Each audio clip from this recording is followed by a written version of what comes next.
Good.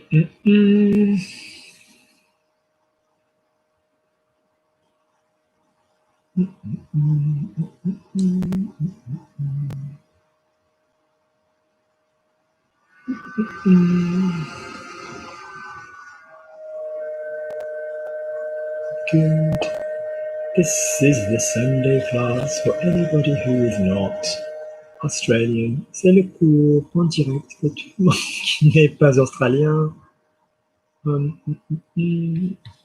So if you want to join, come on to Zoom and we can do a bit of translation. On peut faire un peu de traduction. I've done it already today for Australia. Je l'ai déjà fait pour l'Australie. But I'm happy to do it twice. Je suis content de le faire 2 fois.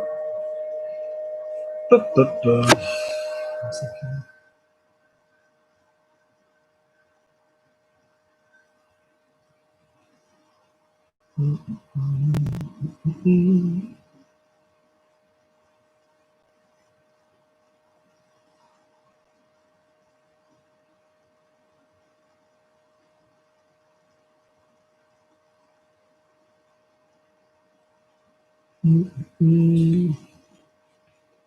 Same as normal. 982 338 148.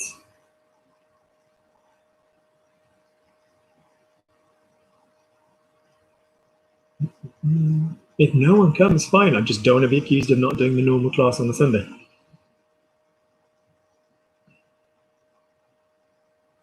Maybe because we did the Australia class, you guys think this is not happening, but never mind. I'll give it 5 minutes and then I will go for a little walk.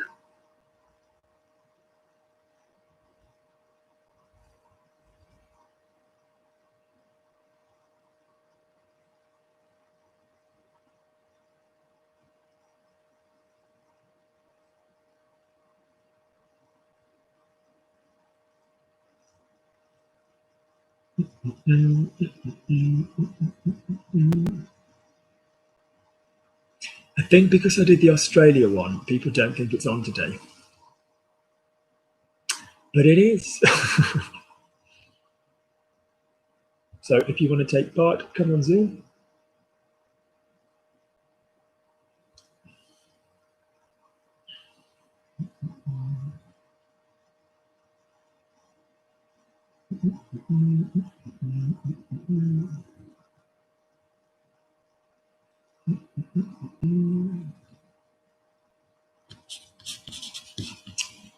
I'll give it 2 minutes.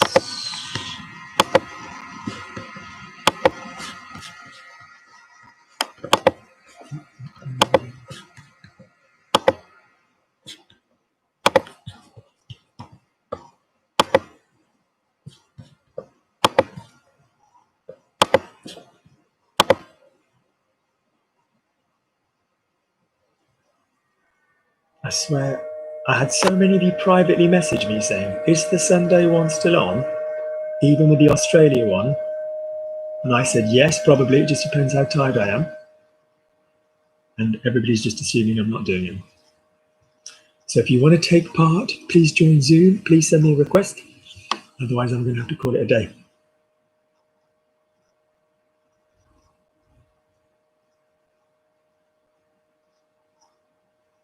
Susan is in. Good.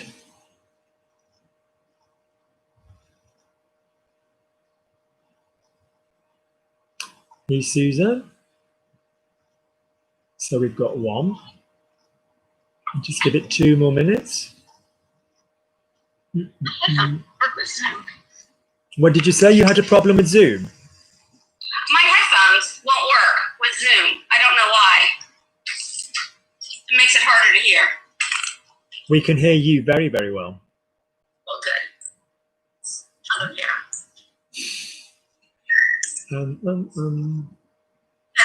Audra admits. Kim admits. Good.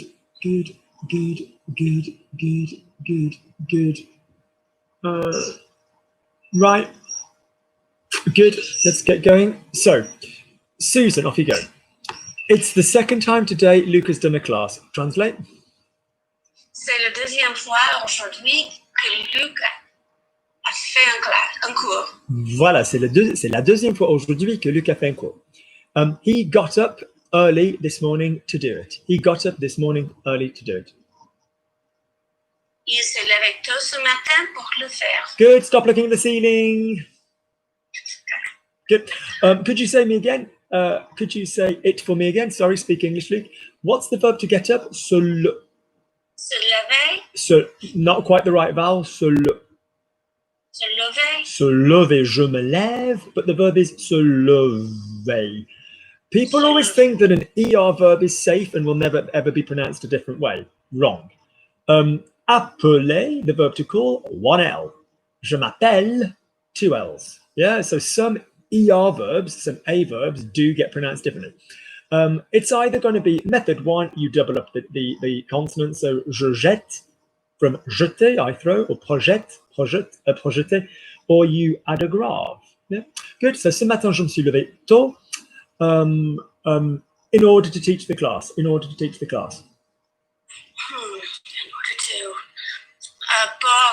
enseigner. Pour enseigner. Pour. Yeah. Enseigner is quite a heavy verb, so just like pour donner le cours, that's fine, okay? Lovely.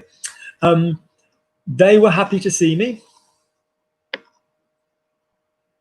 Ils étaient très heureuses de te voir. To see me. Don't make you me and me you. Just give me what I said to you. They were happy. Sorry, I can't do English today. They were happy to see me. Ils étaient très heureux, or ils étaient contents de. What's to see me? De me voir. Good. Okay. They're happy. I came. Ils sont heureux que je sois venu. Good. Lovely. Ils sont heureux. Now, are they all women? No. They're happy I came. Off you go. Ils sont heureux que je sois venu. Good. That was lovely, Susan. That was a good job. Say it for me quickly. Ils sont heureux que je sois venu. Heureux que je sois venu. So sometimes when you teach, you just have to take a step back and go, right, now let's just think in French and say that like I wasn't teaching. Ouais, ils sont trop contents que je suis venu. Like, I just have to sort of think, how would I say that in the normal rhythm? Because otherwise it becomes a little bit teachery. And I just think, what sounds normal? Yeah. Good. I've got a friend who lives in France, who's an English teacher, and she's absolutely gorgeous, but she's just taken on this permanent way of speaking, which is a bit English teachery. And I'm like, speak normally. So every now and then you like take a step back. Does it sound normal? Oui, ils sont contents que je sois venu. Okay. Good. It makes it difficult. Try that for me. It makes it difficult. Ça le fait difficile. No. Number 1, even if it were the verb faire, who is doing it? Your first 2 words were correct, Susan. Well done, you. Who is doing the sentence? In other words, what was your first word? It was a non-determinate. Sad. It is, yeah. But the fact is, what verb is that? Is it an I, a you, he, she, it, a we, a you, or a they plural? He. In other words, third person singular. Okay. So what is the third person singular of the verb faire? Of the verb faire. Sorry. Faire. That's it. Don't look on the corner of the room. So ça le rend is the verb I need because it's rendre, because I'm making it easy. Yeah, remember, but if you were using faire, it wouldn't be fair anyway. Why, Susan, am I going to use the verb rendre in this situation? It makes it difficult. Why am I using rendre in this situation? Je ne sais pas. As I've said many a time, rendre for making something an adjective, an emotion, whatever. In other words, Stanley makes me smile. I can't do English today. Stanley me fait sourire. Okay, because sourire is a verb. Stanley makes me happy. Stanley me rend content. It sounds identical in English. It really does, but you render someone an adjective and you faire them a verb. Yeah. Off you go, Susan. Say for me, Luke makes me tremble. To tremble is trembler. Off you go, say Luke makes me tremble. Luc me fait trembler. Luke makes me sad when he tells me I'm being a lazy bitch. Luke makes me sad. Luc me fait triste. Are you not a teacher? Do you not know the difference between a bloody noun and an adjective? Is sad a noun or an adjective? No, sorry, is sad a verb or an adjective? Sad is an adjective. Ah, so is it faire or rendre?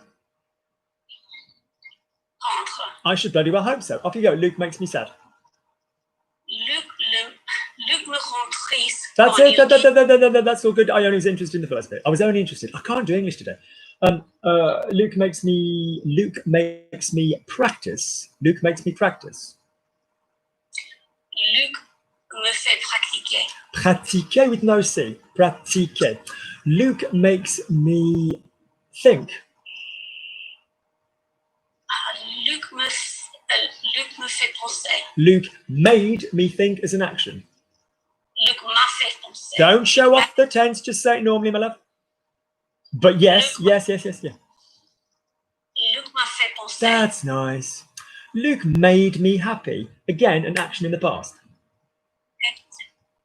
Luc m'a fait Susan. Luc m'a rendu heureuse. That's it. That's it. Two basic facts we're playing with, guys.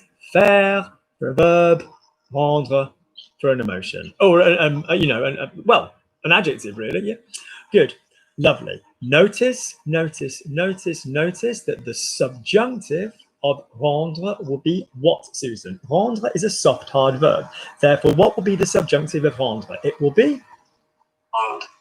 That's it, rendre. Yeah. So it's fantastic that Luke makes me happy or something. You know, c'est fantastique que Luc me rende contente because whatever. What is the subjunctive faire, Susan? Good job, you. So I'm happy that Luke makes me work. Yeah, that's travailler. Good, carry on. Okay. Luke's just made me say something. Luke's just made me say something. Luc vient de me faire dire quelque chose. That was lovely. That was lovely. Luke's just made me say it.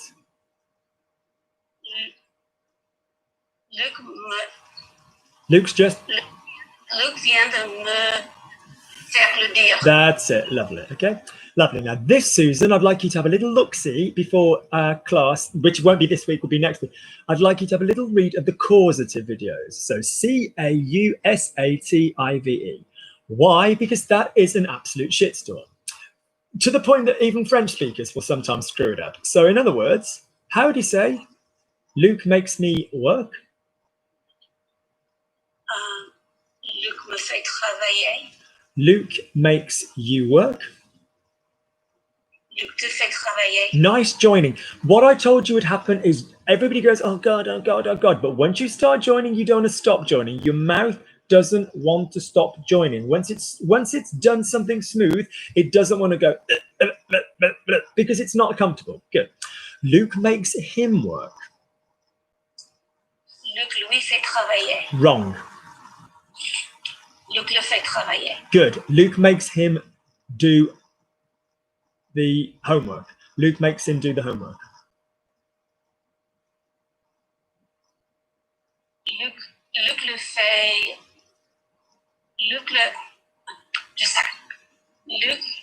Luc le fait, and then what's the verb to do?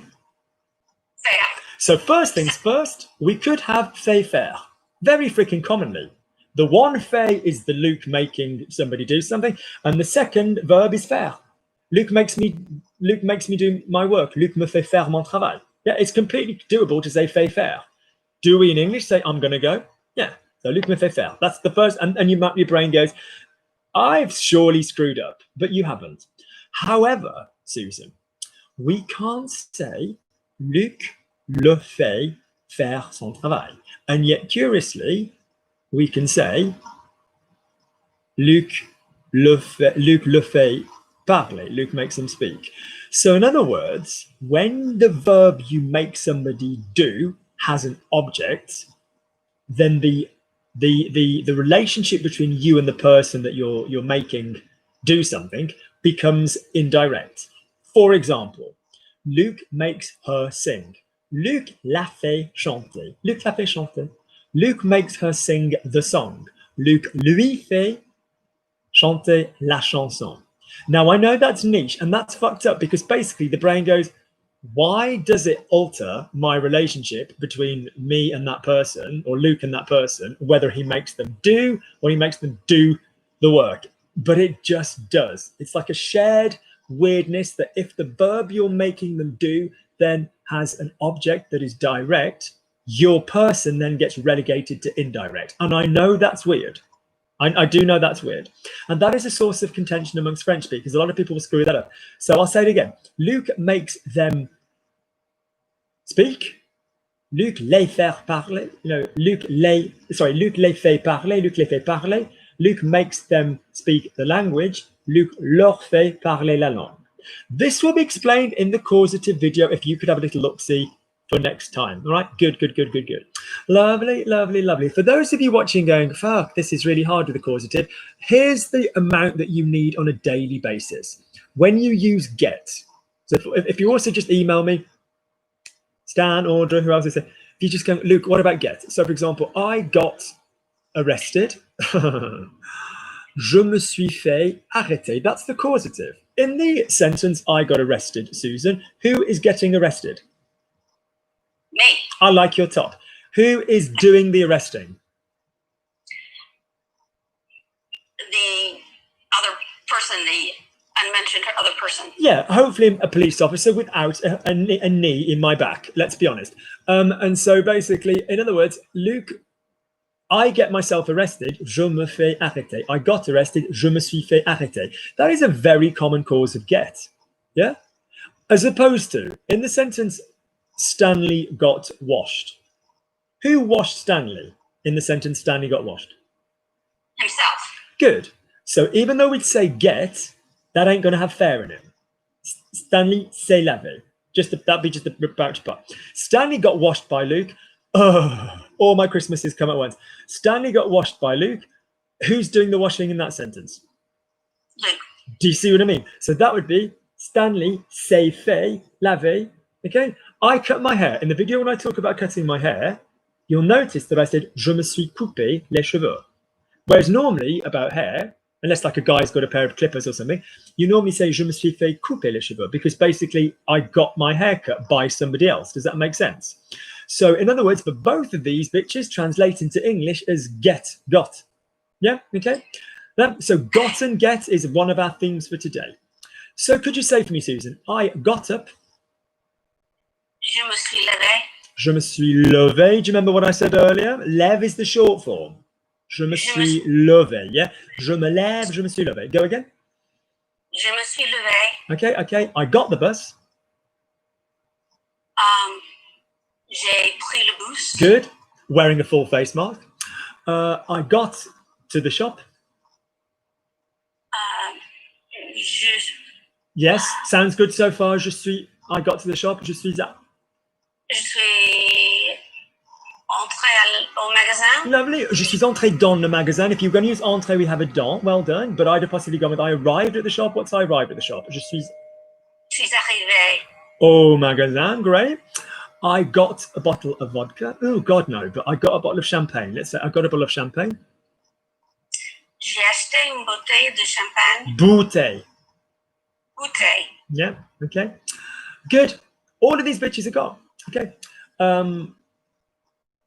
I got my friend a bottle. Je lui ai acheté une bouteille. Notice lui, because Susan, in the expression, I got my friend a bottle, what has been gotten?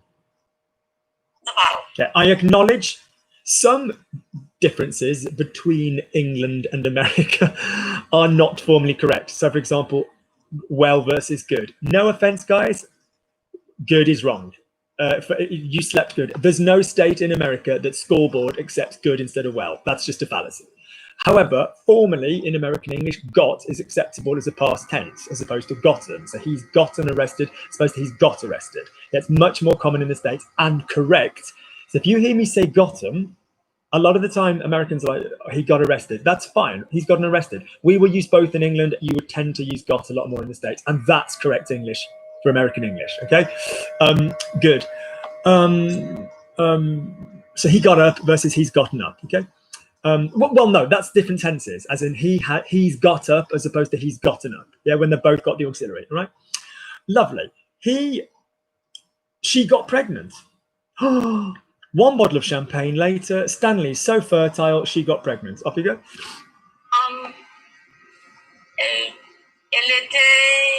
Elle est tombée. I need an action. She fell pregnant. Elle est tombée enceinte.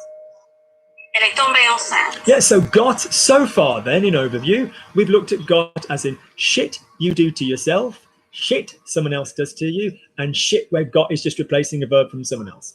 Let's look at a final thing and we'll go into someone else, and I might come back to you because we're going to be doing some more passives. What would you say? What would you say? How would you say? God, Luke, concentrate. Oh yeah. How would you say I got arrested without using the reflexive and starting the sentence with il or en? Starting the sentence with il or en, how would you say I got arrested? Without the reflexive. Say. No. No. In the sentence, I got arrested, who's arresting me? The police, hopefully.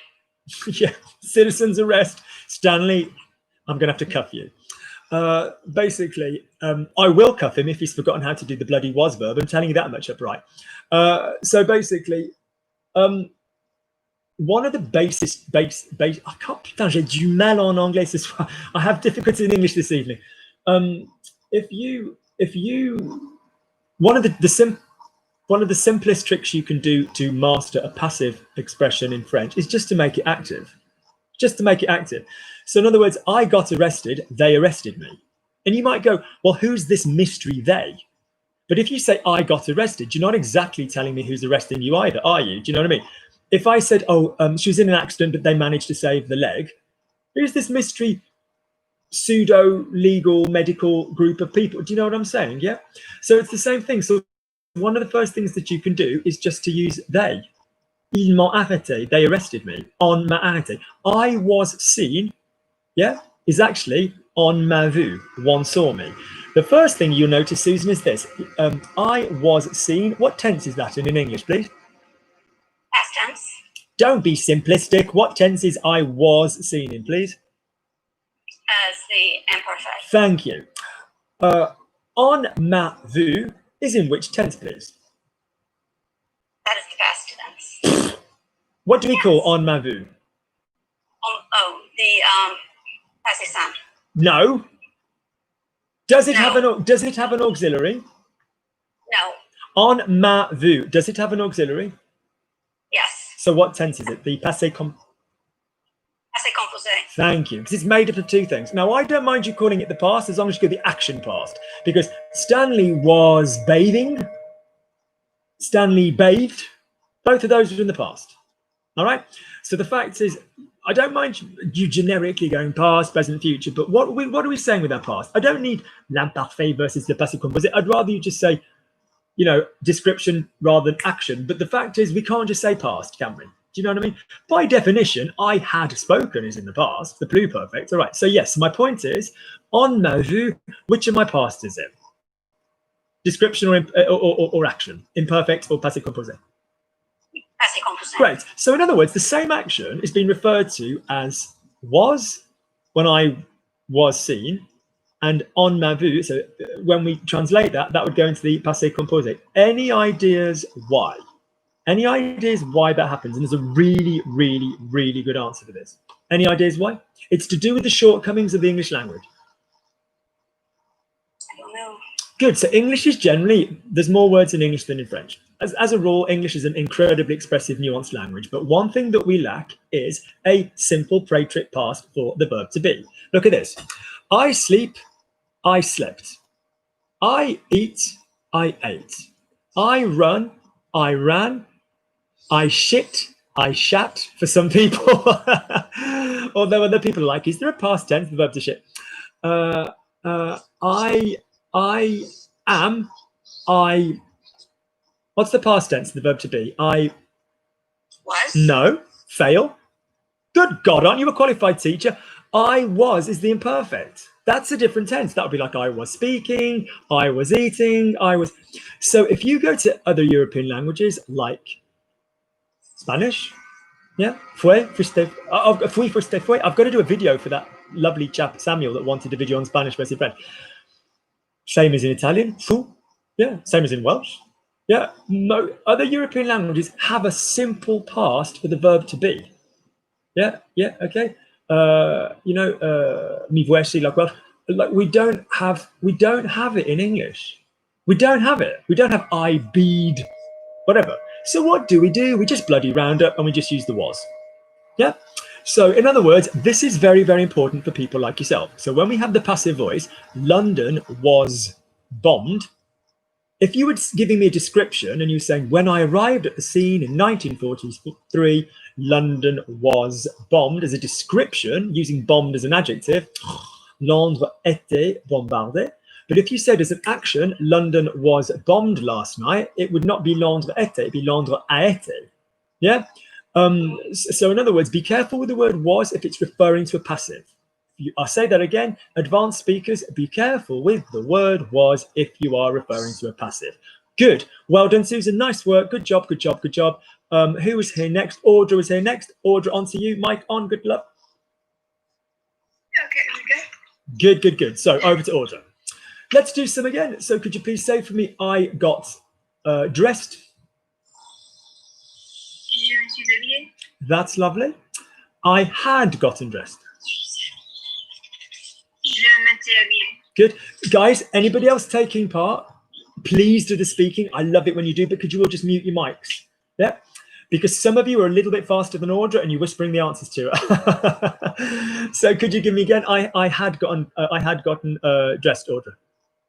Je m'étais habillée. Lovely, lovely, lovely. Audra, not every speaker would say je m'étais habillée. I would, but some might go je m'étais habillée. It depends on the accent, right? Good. Lovely, lovely, lovely. I got tired. Je me suis fatiguée.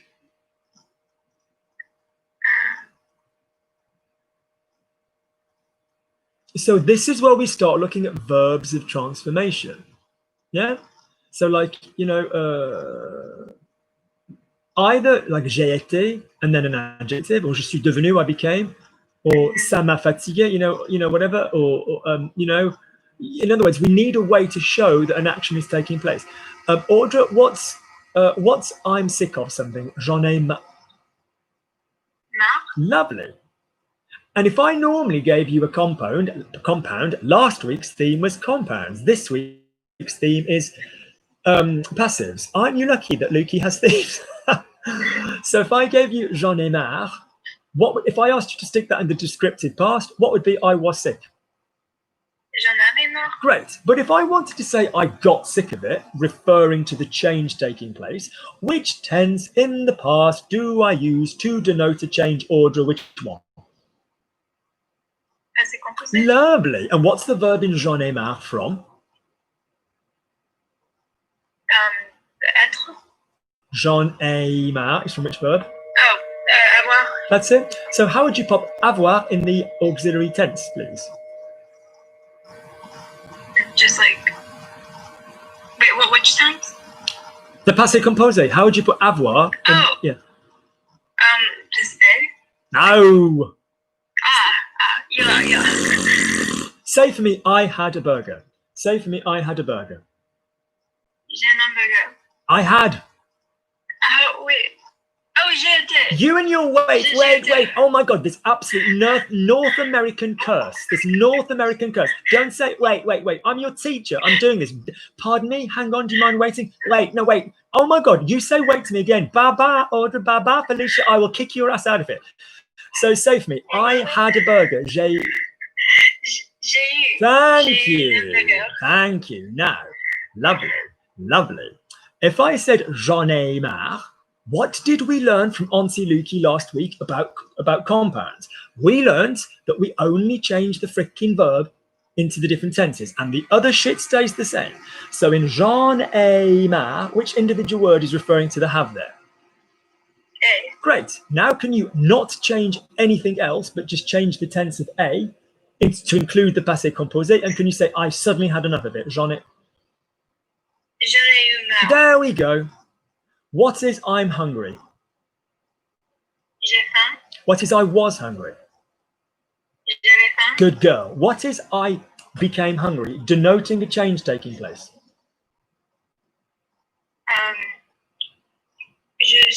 I fucking hate people that don't listen. What is the verb? Look at me, because you're just ignoring me, and I don't like that. What is the verb in j'ai faim, Audra? Avoir. Great. Have we isolated a verb in the middle of the compound? Yes, have we? So are we going to start doing all other kinds of different verbs? No. What is the tense I need if it's I something? What tense is that? Imparfait or passé composé? That's it, Audra. So could you say for me, I became hungry? J'ai eu faim. Good girl. See what I mean, guys?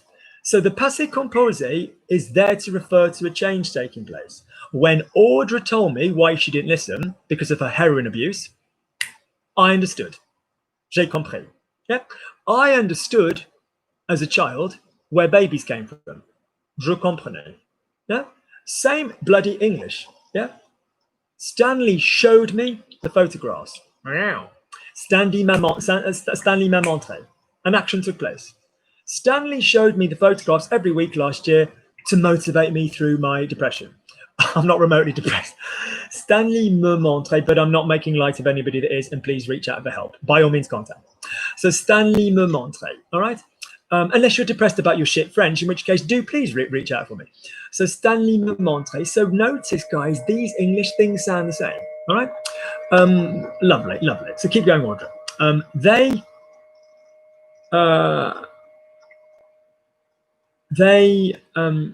You were seen. You were seen. On vous a vu. Good. Or on t'a vu. You were listening. She was listening. Good. So I'm happy you were seen. Je suis content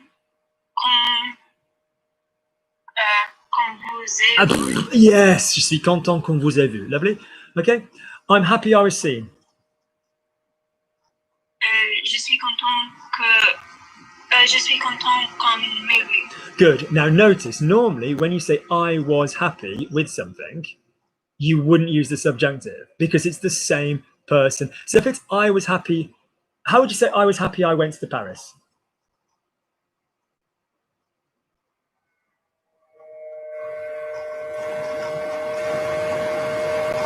Audra?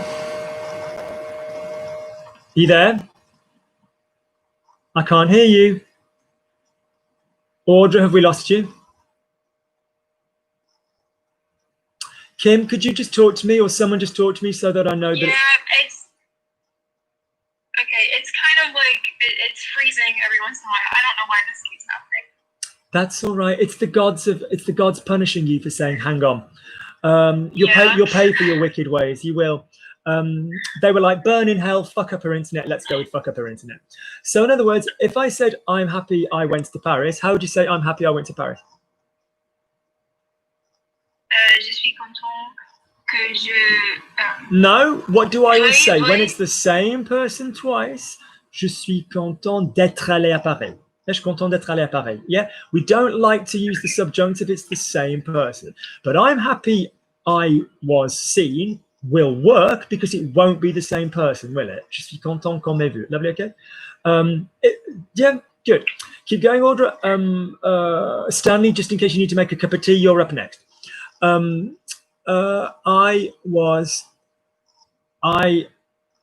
another get. He got a burger. He got a burger. Yesterday he got a burger. Yeah, you on a burger. Lovely. So whether or not you choose to focus on the element of having one, getting one, how would you say he got himself a hamburger?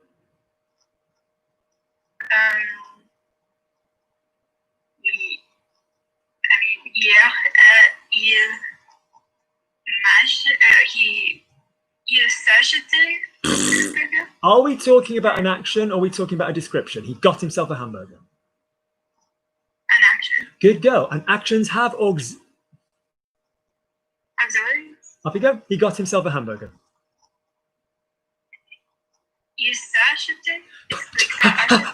The amount of bloody work I put into you. What the bloody hell happens in the past tense with a bloody reflexive? What's it called?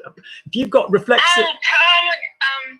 The poetry pass. Thank you. So what is that going to be? He got himself a hamburger. Il s'est acheté. Say it for me with the link. Il s'est acheté un hamburger. That's it.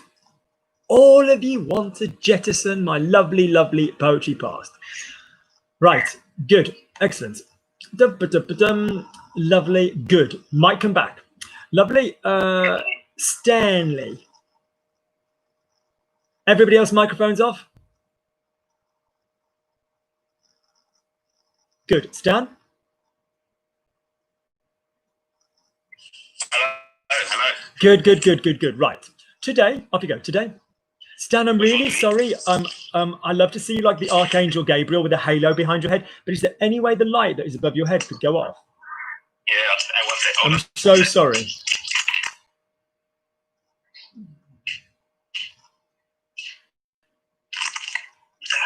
you go. That's wicked. Brilliant. Okay. So today, Aujourd'hui, I work. Actually, and again, I work. Yeah. je travaillais. Listen, I worked. Je worked. travaillais. No, listen, I worked. Is it a description or is it referring to an action taking place? It's referring to an action taking place. Good. And what did we say with Audra? Actions have or in the middle. So how would you say I worked?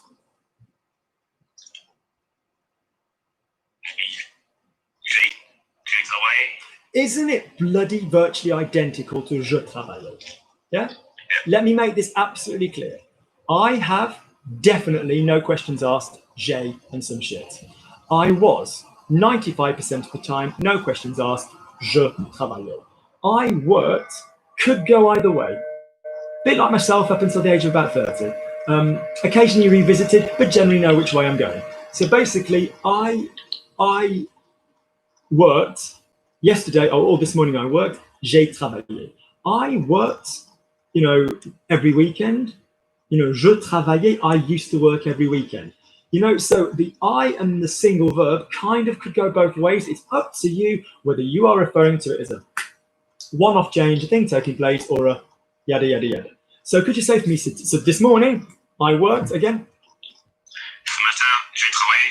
Lovely. Acknowledge that your mouth, particularly because you have spent Monday through Thursday practicing the imperfect, your mouth is going to basically like the imperfect. That's great. But if it's not an action, don't do it. So I worked with my Australian friends.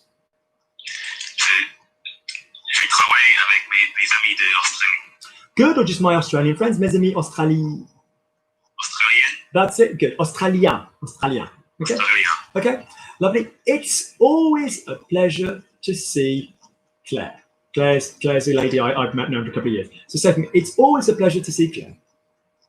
C'est toujours un plaisir C'est toujours un plaisir. voir Claire. Now, what's my bouncy prefix? That was nicely joined, Stanley. Like literally, the difference in the joining between 3 weeks ago is fucking shockingly different. Well done, you. C'est toujours un plaisir de voir. We've got a bouncy preposition. Bounce, bounce. In other words, what do I mean by bounce? It's always a pleasure to see. Whoa, dude, what got me up into the infinitive? To. Yeah, to.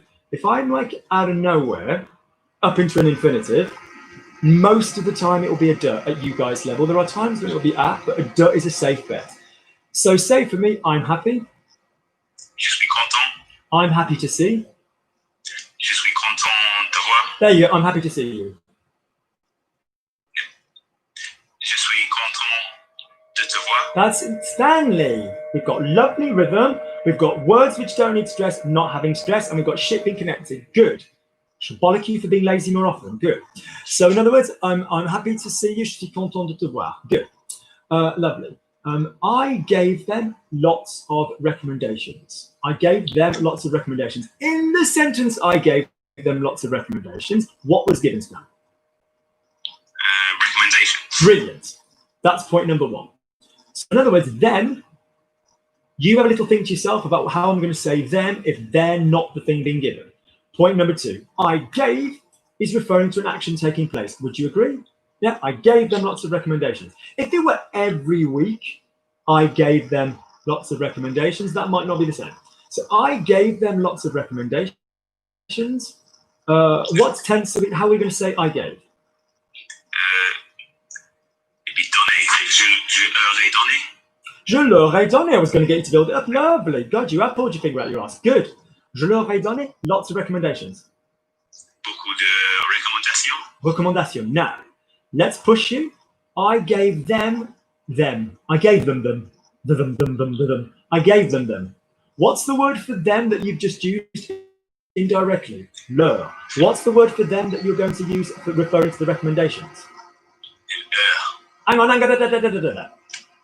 In the recommendations, I gave them. Hang on. I gave them the recommendations. In that sentence, what has been given? The recommendations. So is that direct or indirect? If that's the thing being touched by the verb, does that make it direct or indirect? Indirect. Direct, sorry. Yeah. That's a fit. That is now. As we say in French, je sais pas bloody process of elimination because you saw my face. Let me make the direct totally fucking clear. Point number one of working it out. Ignore the fucking English. If you hear a 2 in English, bully for you. Bully for you. I hear that Taylor Swift is dating some chap. Don't mean I don't know otherwise that she's going out with somebody who is not that chap. Spoilers. If I said I speak to you, fine, the 2 might make you think, oh, that's indirect, but we don't use the English. In the sentence talking about Stan, I know him. What is being known in that sentence? Therefore, that's direct. In the sentence, I like him. What is being liked in that sentence? That is direct. What is I give him some help? What is being given in that sentence? Help. So in other words, but the bloody him in English sounds absolutely the pig insane. Do you understand? So we don't go on the English. We don't go on the English. In the sentence, I give him some help. What is being given? Help. Therefore, him, is that direct or indirect? That's direct. Stan, the shit being done by the verb is direct. All together, ready? Me. The shit being done by the verb is direct. Say it for me. The shit being done by the verb is direct. One more time. The shit being done by the verb is direct. The shit being done by the verb is direct. Someone can harmonize. Someone can harmonize that fucker for me later. The shit being done by the verb is direct. In the sentence, I give him some help. What is being given? The help. Therefore, if the help is direct, what does that make him? Direct or indirect? Indirect. You can only have one direct thing in a sentence, can't you? Good. Next technique for direct and indirect. Just try saying it without a pronoun. For example, say for me, I see the man. Just say it for me normally. Je vois l'homme. Je vois l'homme. Great. Was there any word between the je vois and the l'homme? No. So in this case, the definition of direct is fucking literal. It literally fucking goes from je vois into l'homme. Like literally. Literally, all right? So that is one way of thinking about direct. How would you say I talk to the man? Je parle avec l'homme. Don't cheat. I didn't say talk with, I talk to the man. Je parle l'homme. To the. What's to? À l'homme. Thank you. With me? Did we then go directly from parle to l'homme? No. What did we put in the fucking middle, Stan? So literally, did it go directly from the verb to the object? No. We put something indirectly. We put something in the middle. So that is another way of thinking about direct and indirect. All right?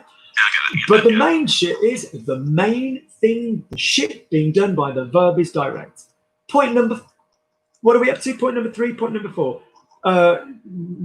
Step 1, ignore English. Step 2, the main thing done by the verb. Step 3, Stan is going to send me naked photographs. Step 4. Don't really, if you have a little object in a sentence and a dude, then your sentence, so if I said I give Stanley the advice, I give him the advice. If you've got a person and a thing in a sentence, then really the person is going to be the indirect one. Does that make sense? That's a little clue. So the next thing is, could you say a sentence and could you find out an extra little thing? If you said, I tell him, okay, what's being told? You don't in English ever just say, I tell him. You'd only say I tell him if someone says, does your dad know that when you come up, or did you surprise him? No, I tell him. Meaning I tell him when I'm coming. With a tank and phaser set to kill rather than stun. In other words, if your sentence doesn't involve a little object, could you imagine one? Okay. So if I said I tell her, what am I telling her? The joke, the story, the fact that I'm pregnant, the fact that whatever's going on. Do you understand? So it won't always contain the object that's direct. That might have gone before. Someone else might have said it. Yeah, you're pregnant. Wow, great. Are you going to tell her? Yeah, the tell her will be indirect. Yeah, tu vas lui dire, because the direct shit, we all know what we're referring to. Does that make sense? So point number 4 would be you don't necessarily need to hear the direct. So in other words, you can have a sentence with a direct on its own. You can have a sentence with an indirect on its own. Does that make sense? Point number 5. Some verbs do both. Stanley, say for me, I speak. Je parle. Referring to the sentence, je parle le français, I speak French. What are you speaking in the sentence, I speak French? French. Is that direct or indirect? The shit you touch with the verb is direct. So how do you say I speak it? Je le parle. Great. I speak to him. Yep, I speak to him. Je le parle. I speak to him. What is being spoken? Look at me. In the sentence I speak to him, what is being spoken? What is being spoken? French. English, good man, well worked out. Good man, well worked out. English, French, Swahili, whatever, Hebrew, we don't mind. We're open to all languages. So basically, je lui parle. So in other words, some verbs you can use both, can't you? No? Some verbs you can't. I allow it. Je le permets. Right? Drinking in my house, I allow it, of course. Je le permets. I positively encourage it. I allow him to drink. Je lui permets. Yeah. So in other words, sometimes verbs take on a different meaning. Point number 6. We're up to about point number 6. Some verbs change according to the meaning. I remind her, my mom. Je lui rappelle. I call her back. Je la rappelle. So we're getting up quite high through these kind of examples now, just to make it interesting for the people. But as far as you're concerned, direct is when the shit being touched by the verb is direct. The shit being touched by the verb is direct. Good. So carry on then. So say for me, I gave them. You've given me. Je leur ai donné. I gave them. So if you've done the leur, you've done the indirect one. What is the direct word for them? Not le, not la, but le. Well done, Stan. So in other words, if I've now got je leur ai donné, and I need to insert a les in there as well, is les a pronoun? No. Yes. Is it replacing some other stuff? Is it literally taking the place of something else? Then it's a pronoun. It's a replacement. It's a replacement. I'll replace your girlfriend. I'm a pronoun. So the fact is, joking apart, it's a pronoun. All right. So where do pronouns go? Stan, bits before the verb. Good man, unless there's an Unless there's a bit Right. So if you've got two infinitives, stick the fuckers together. Stick them in the same pen. So you've just given me je leur ai parlé. I may need now you to pop les into that sentence. How's it going to go? Je leur ai parlé. Hang on, listen to me. Listen to me. You just ignored me. I said stick the pronouns together. Je leur ai parlé. Sorry, I apologize. Je leur ai donné. Okay. Which was the pronoun in je leur ai donné? Which was the indirect pronoun you just correctly used? Good man. So if I wanted to stick in a direct as well, in other words, I give the students the links. I could swap students for them. I give them the links. I could swap links for them. I give them them. Both things, the links and the students, both of which have been replaced. Yeah, one directly, one indirectly. And you've agreed that the indirect pronoun is leur and the direct pronoun is les. They're both going to go together in the pronoun pen. How do you say I gave them them? So at the moment, you've gotten as far as Je leur ai donné. And I need you to stick les in that sentence as well. How am I going to do that? Je leur l'ai donné.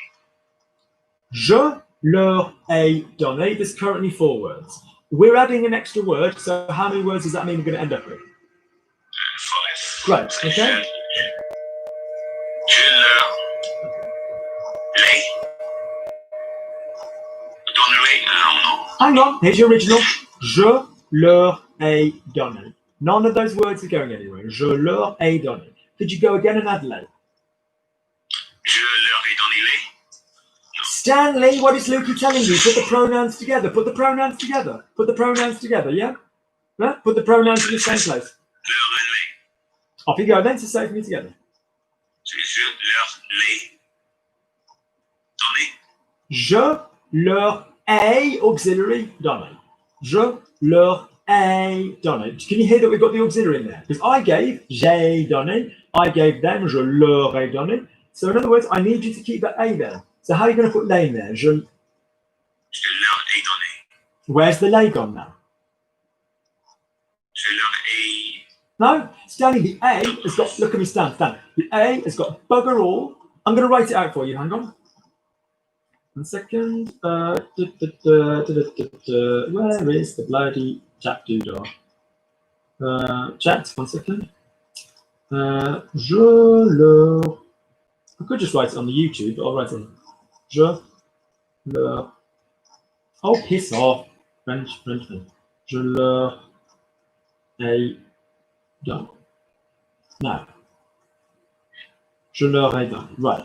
Can you see that in the chat, Stan? Oh, yeah. Je leur ai donné. Right. So looking at that, if I was to write it out here as well, je leur ai donné, you'll notice, Stan, that we've got, 1 sec.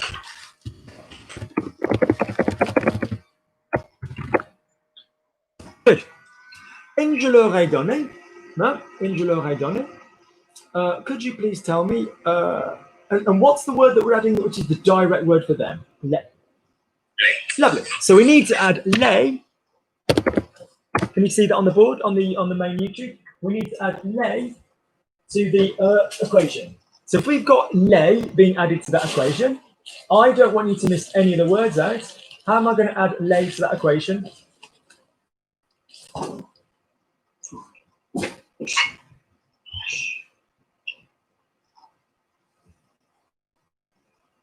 Je leur ai donné. Je leur ai les donné. What do I keep saying? That the pronouns go together. You've got to put them side by side. Je leur les ai donné. Je les leur ai donné. You tell me which way around it goes. Je les leur donné.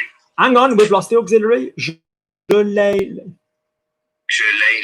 ai donné. Yes. So, to remind you, the points I'm making, and you're going to go away and look at double pronouns. So the point is, in a sentence, I give him a hug. That's a pronoun. Stan is a bloke. Hey, Stan, come to our meeting at Christmas. We'll all have a laugh. We'll all get bollocksed. Gabby will probably have a drink. It's all good fun. I give Stan a hug. Hey, Stan, nice to see you. Him is a pronoun. Your name isn't him.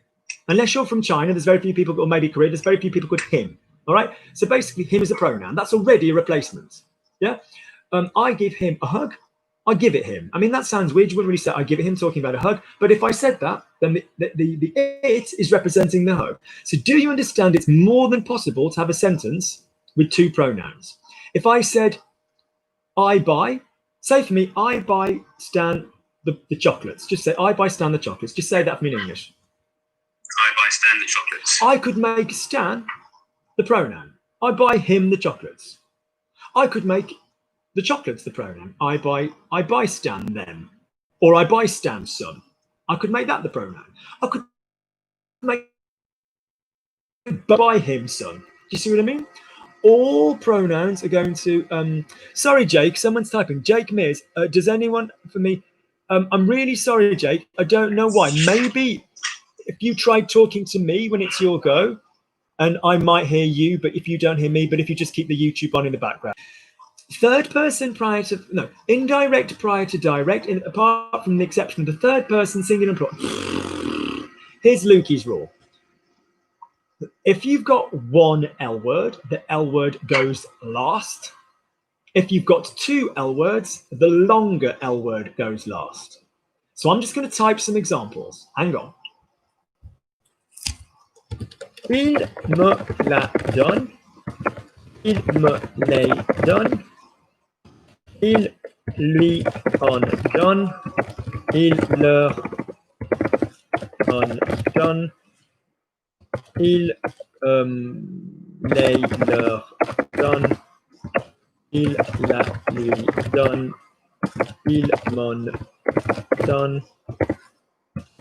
Je m'y. Let's just write a few I can use. Je m'y habitue. Je m'en suis souvenu.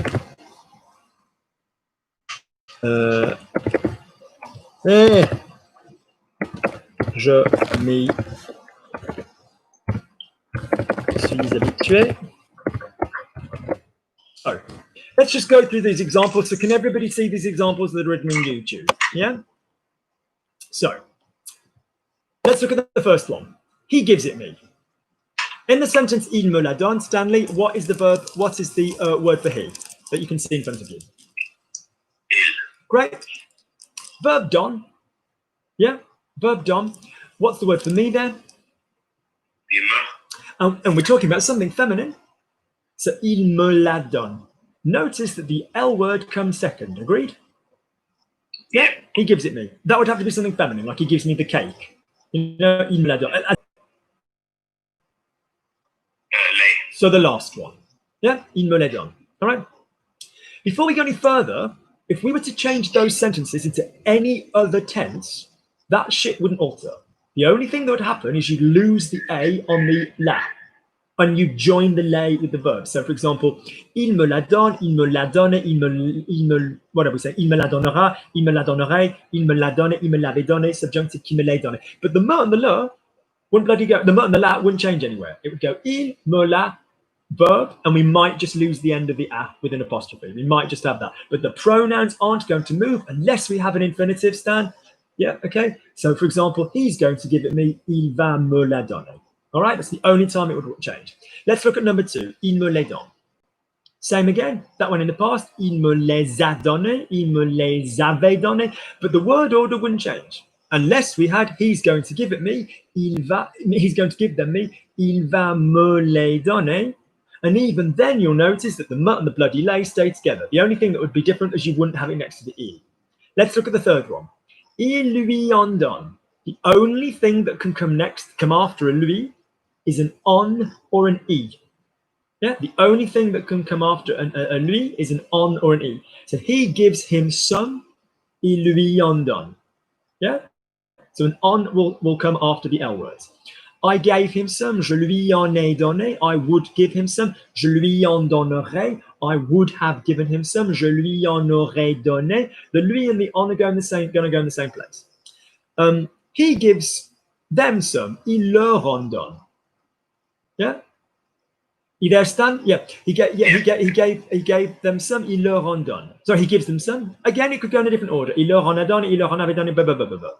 He gives them. You'll notice that in the one before, the leur comes first, but in il les leur donne, the leur comes second. Can we see that? Why is that, Stan? What's the rule there? Out of les and leur, which is a longer word? Les. Which is a longer word? That's it. So, yeah. So, in other words, to listen to as well, les, leur. So the longer L word goes last. If you've got two L words, the longer L word goes last. I give it to her. Je la lui donne if it was feminine. Je le lui donne if it was masculine. The lui is going to come second, all right? He gives it to, il la lui donne. He gives it to him or he gives it to her. Il la lui donne. The lui there is going to come second because, Stan, which of those two words is longer? La or lui? Lui. That's it. Yeah. So you've seen examples there where the lui has come first. Yeah, okay. The only time the lui can come first is if you've got an on, you know, or something after it, right? Not another, you know, another L word. Il m'en donne. He gives me some. What have we got going on there?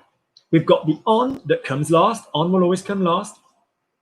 And it's coming after the reflexive style verbs. You know, il m'en, il t'en, il son, you know, or il lui en, either way, you know, indirect as opposed to reflexive. Il vous en, il leur en. So the on is always going to come last there. And you notice that we lose the apostrophe.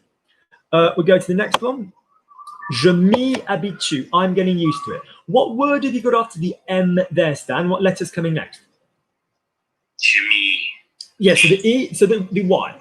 So this, in this case, this is for verbs when the verb in its full form would use an A. So I get used to something, je m'habitue à. The pronoun form will be an E. Je m'y habitue. Okay? Yeah, okay. Lovely, lovely, lovely. Je m'y habitue. Lovely, lovely, lovely. I remembered it. Je m'en suis souvenu. We've got another mon there. I got used to it. Je m'y suis habitué. We've got the same me as we did before, even though we're going in the past. So generally, we've worked out a working order, which is one L word and another thing. Unless it's an on, the L word will go last. If we've got two L words, the longer L word will go last. And the words that come at the end are always going to be on, or the words that are going to become E. All right? So I want you to watch the videos. You're going to email me, and I'm going to send you all the videos on pronouns. And next week, your class is going to be about pronoun order. All right? Yeah. Good man. Okay? So email me. Cheers, Luke. No, Yeah. that's right, Stan. Just email me and just say Lukey pronoun vids. All right? Good. Don't go like watch other people's work. You know, you can learn a lot from other people's work. Don't just go, oh, I've done my bit, but I'm saying pronouns are what you're going to do next week. Good. Lovely, lovely, lovely. Let's do Kim was here. Kim. Hello. Good.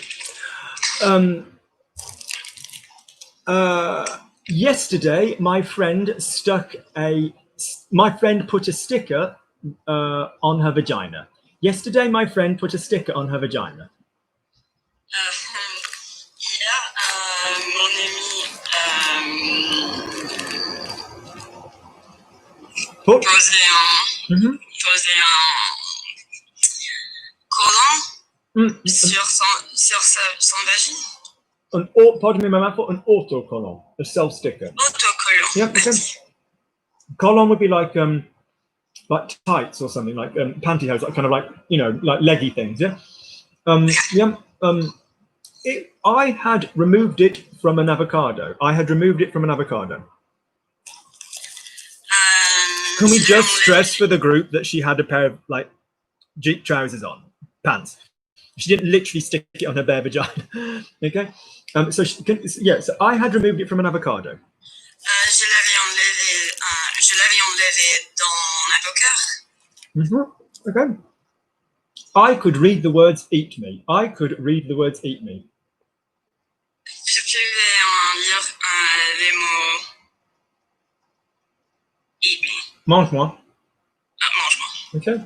I'm just going to find that picture. Just 1 second.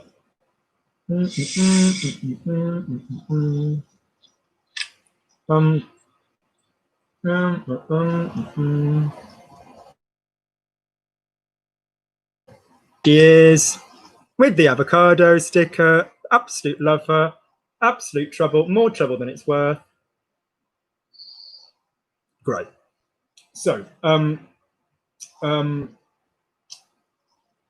she did it to make me laugh. She did it to make me laugh. Good. Because this week, parce que cette semaine, elle a créé beaucoup de problèmes. How would you say quite a lot of problems? Assez beaucoup de problèmes. Pas mal de. Pas mal de. Yep, okay. Yep, okay. I love her, but my God, sometimes it's difficult. Je l'adore, mais quelquefois c'est difficile. Parfois, des fois, good, okay. She makes it difficult. Elle le rend difficile. I've never met anybody as disorganized. Je n'ai jamais rencontré une personne. Non, je n'ai jamais rencontré une personne qui est assez désorganisée. J'ai jamais rencontré quelqu'un aussi aussi chaotique ou désorganisé. Yeah, okay. désorganisé. Good, okay. But weirdly, her house is impressive. Sa maison est magnifique. Impressive, impressionnant. Everything is in order. Everything is in order. Tu es en ordre. Even when she used to drink, she could tell if I'd moved an object on the table.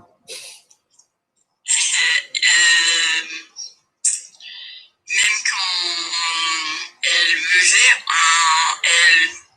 elle pouvait voir si je déplaçais quelque chose sur la table. Lovely. Okay. She was very proud of it. Elle était très fière de ça. Well, elle en était très fière. Elle en était très fière. Right. Every 2 years, she likes to move. I don't mean her lazy ass moves from the sofa every 2 years. I mean that as in she likes to move house every 2 years. What was that? Sorry, what was the sentence? Every 2 years, she likes to move. But as in her house, as in she likes to move house. Chaque 2 ans,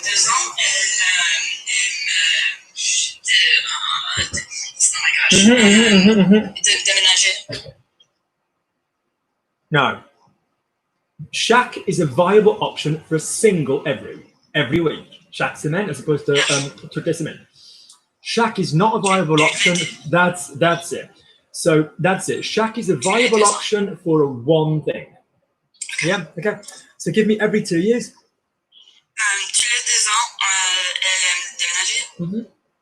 It gives us something to do. It gives us something to do. Ça lui donne quelque chose à faire.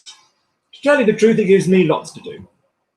J'allais dire, ça me donne beaucoup à faire. How'd gives me quite a lot of things to do. Ça me fait pas mal de choses. Ça me donne pas mal de choses. Okay, lovely again. Okay. But her life is incredibly healthy during this period because she's got a distraction. Mais sa vie est largement saine pendant cette période. Why am I choking even drinking water? My God, I need a body transplant. Don't die. Don't die, or don't die on camera. Incredibly, what's incredibly? Incroyablement. Oh my gosh. No.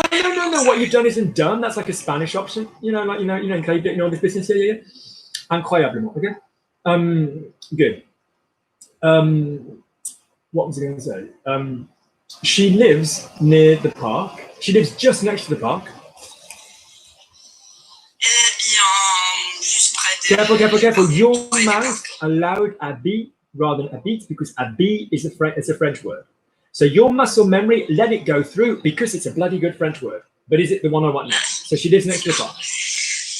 Elle habite juste près du parc. Or what's the adverb that we like with near? Tout près du parc. Yeah, tout près. Oh, okay, tout près. Okay, lovely. She would do well to make the most of it. She would do well to make the most of it. Elle dit bien. She would do well.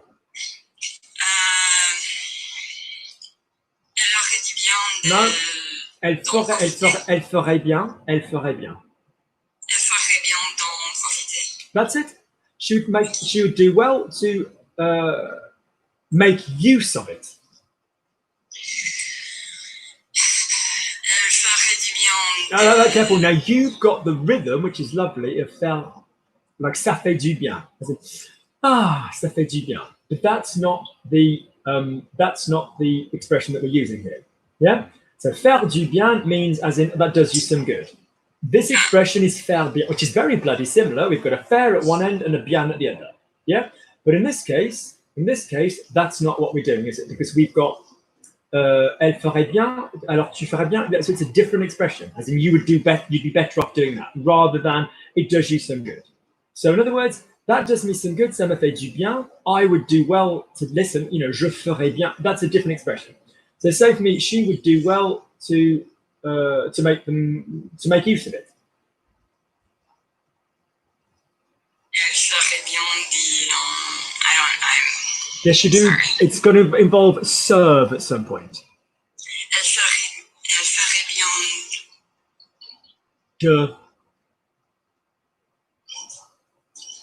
De s'en servir. de s'en servir. Yeah, elle ferait bien de s'en servir. Okay, good. It's sad she never makes. It's sad she never makes the most of it. Il est triste. So we're going back to the one with Profi. We're going back to that one. It's sad she never makes the most of it. Il est triste.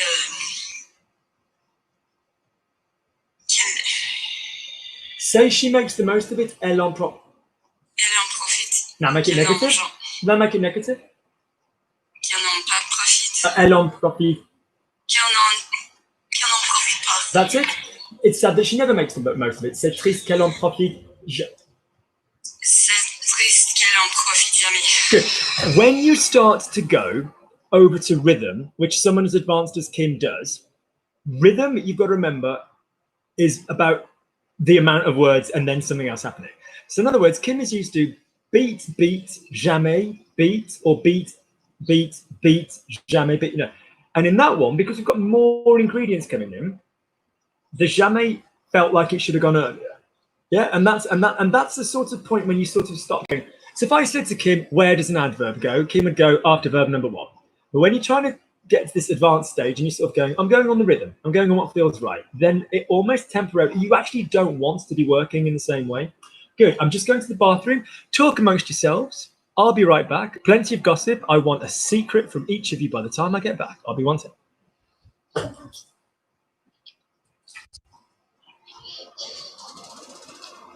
Allô, je suis nouveau. Allô. Bonjour Linda. Comment vas-tu? Je vais bien, merci. C'est ma première fois ici sur le Zoom. Ah, bienvenue. Oui. Bienvenue. Tu prends des cours avec Luc? Non, pas maintenant, mais j'ai essayé de envoyer un courriel, mais je pense que c'était pas l'adresse correcte. Ok. C'est facile. Je suis ravie que tu sois là. Merci. Je suis heureux d'être ici. Où est-ce Génial. Et où est-ce que tu habites? Je suis au Canada, à l'ouest du Canada. Dans la province Colombie-Britannique, à la nord-est de cette province. Et tout le monde est aux États-Unis, est en Angleterre. J'habite aux États-Unis, je suis en Los Angeles. Où? En Californie. Ah bon, je suis de Californie aussi, de Orange County, moi. Ah oui? Oui, originellement. C'est cool. Où est-ce que tu habites, Kim? J'habite en Los Angeles. Ah bon, c'est cool. Je suis née ici. Yeah. Comment? Je suis née ici. I was born here. Ah bon? Yeah. J'étais là pour la marche des femmes. Ah oui? En 2016, oui. Avec tout le monde. Elle marche des femmes. Ça fait quelques ans que je ne marche pas avec la marche. It's been a few years since I've done the march. Barbara, how are you doing? Hey! I'm just observing and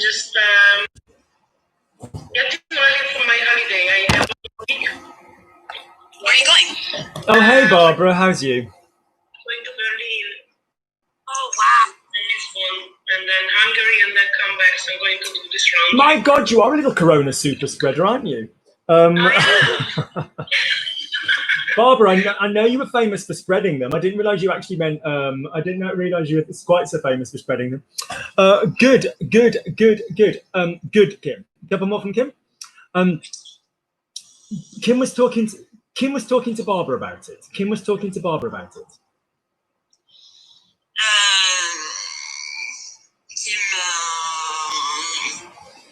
parlait avec Barbara.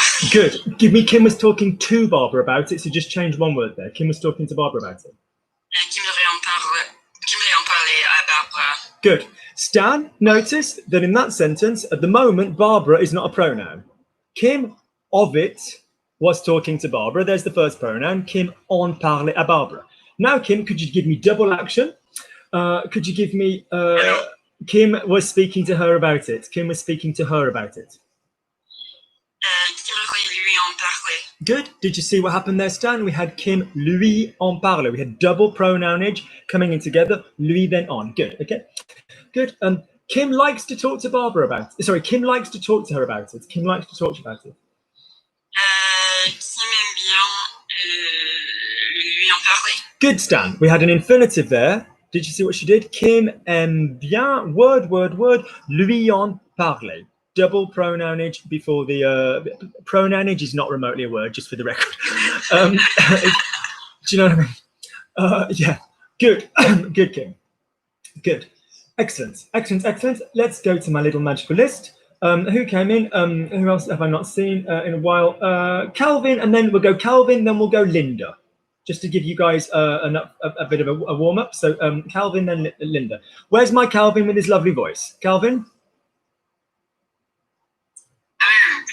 Hello, how are you? I'm good. How are you? I'm very, very well indeed. Spiritually, physically, it's all falling apart. Off you go. I'm happy to see you. Je suis content de te voir. I'm really sorry, Je suis content Calvin. de te voir. I'm really sorry. Could you knock off your camera? I just think it'll help with the signal because we'd rather hear your voice properly because then I can listen to the friend. So could you knock off the... That's better. Why have you got a Christmas filter on it? Oh, my God. It's like the Filipinos. The Filipinos pop up a Christmas tree in like September. Do you know what I mean? Good. Off you go. Lovely. I remember Luke. Je me souviens de Luc. Good. I used to remember Luke, but I blacked it all out because it's so painful. I used to remember Luke. Je me souvenais de Luc. Luke is happy that I remember him. Luc est content que... Susan, dinged off. Sorry. Go again, Calvin. If you're not Calvin, turn your microphone off. Luke is happy that I remember him. Up you go. Luc est content que je te souviens. Blah. What was I remember that you got a correct mark on? Je me souviens. Great. Give me Luke is happy that I remember him. Luc est content que je le... The verb to remember. Okay, how do you say I remember? I remember last week. Je me souviens de... So in other words, Calvin, what you've just remembered, no pun intended, what you've just realized is that the je me has got call to do with what you remember. That's not the issue. You need the me anyway, don't you? Yeah, the me has got nothing to do with what's been remembered. Yeah, so je me souviens de la semaine dernière. Je me souviens de la whatever. You know, good. So in other words, the je me needs the je me. I repeat, the je me needs the je me. Remember is a reflexive verb. So could you say for me, Luke is happy that I remember him?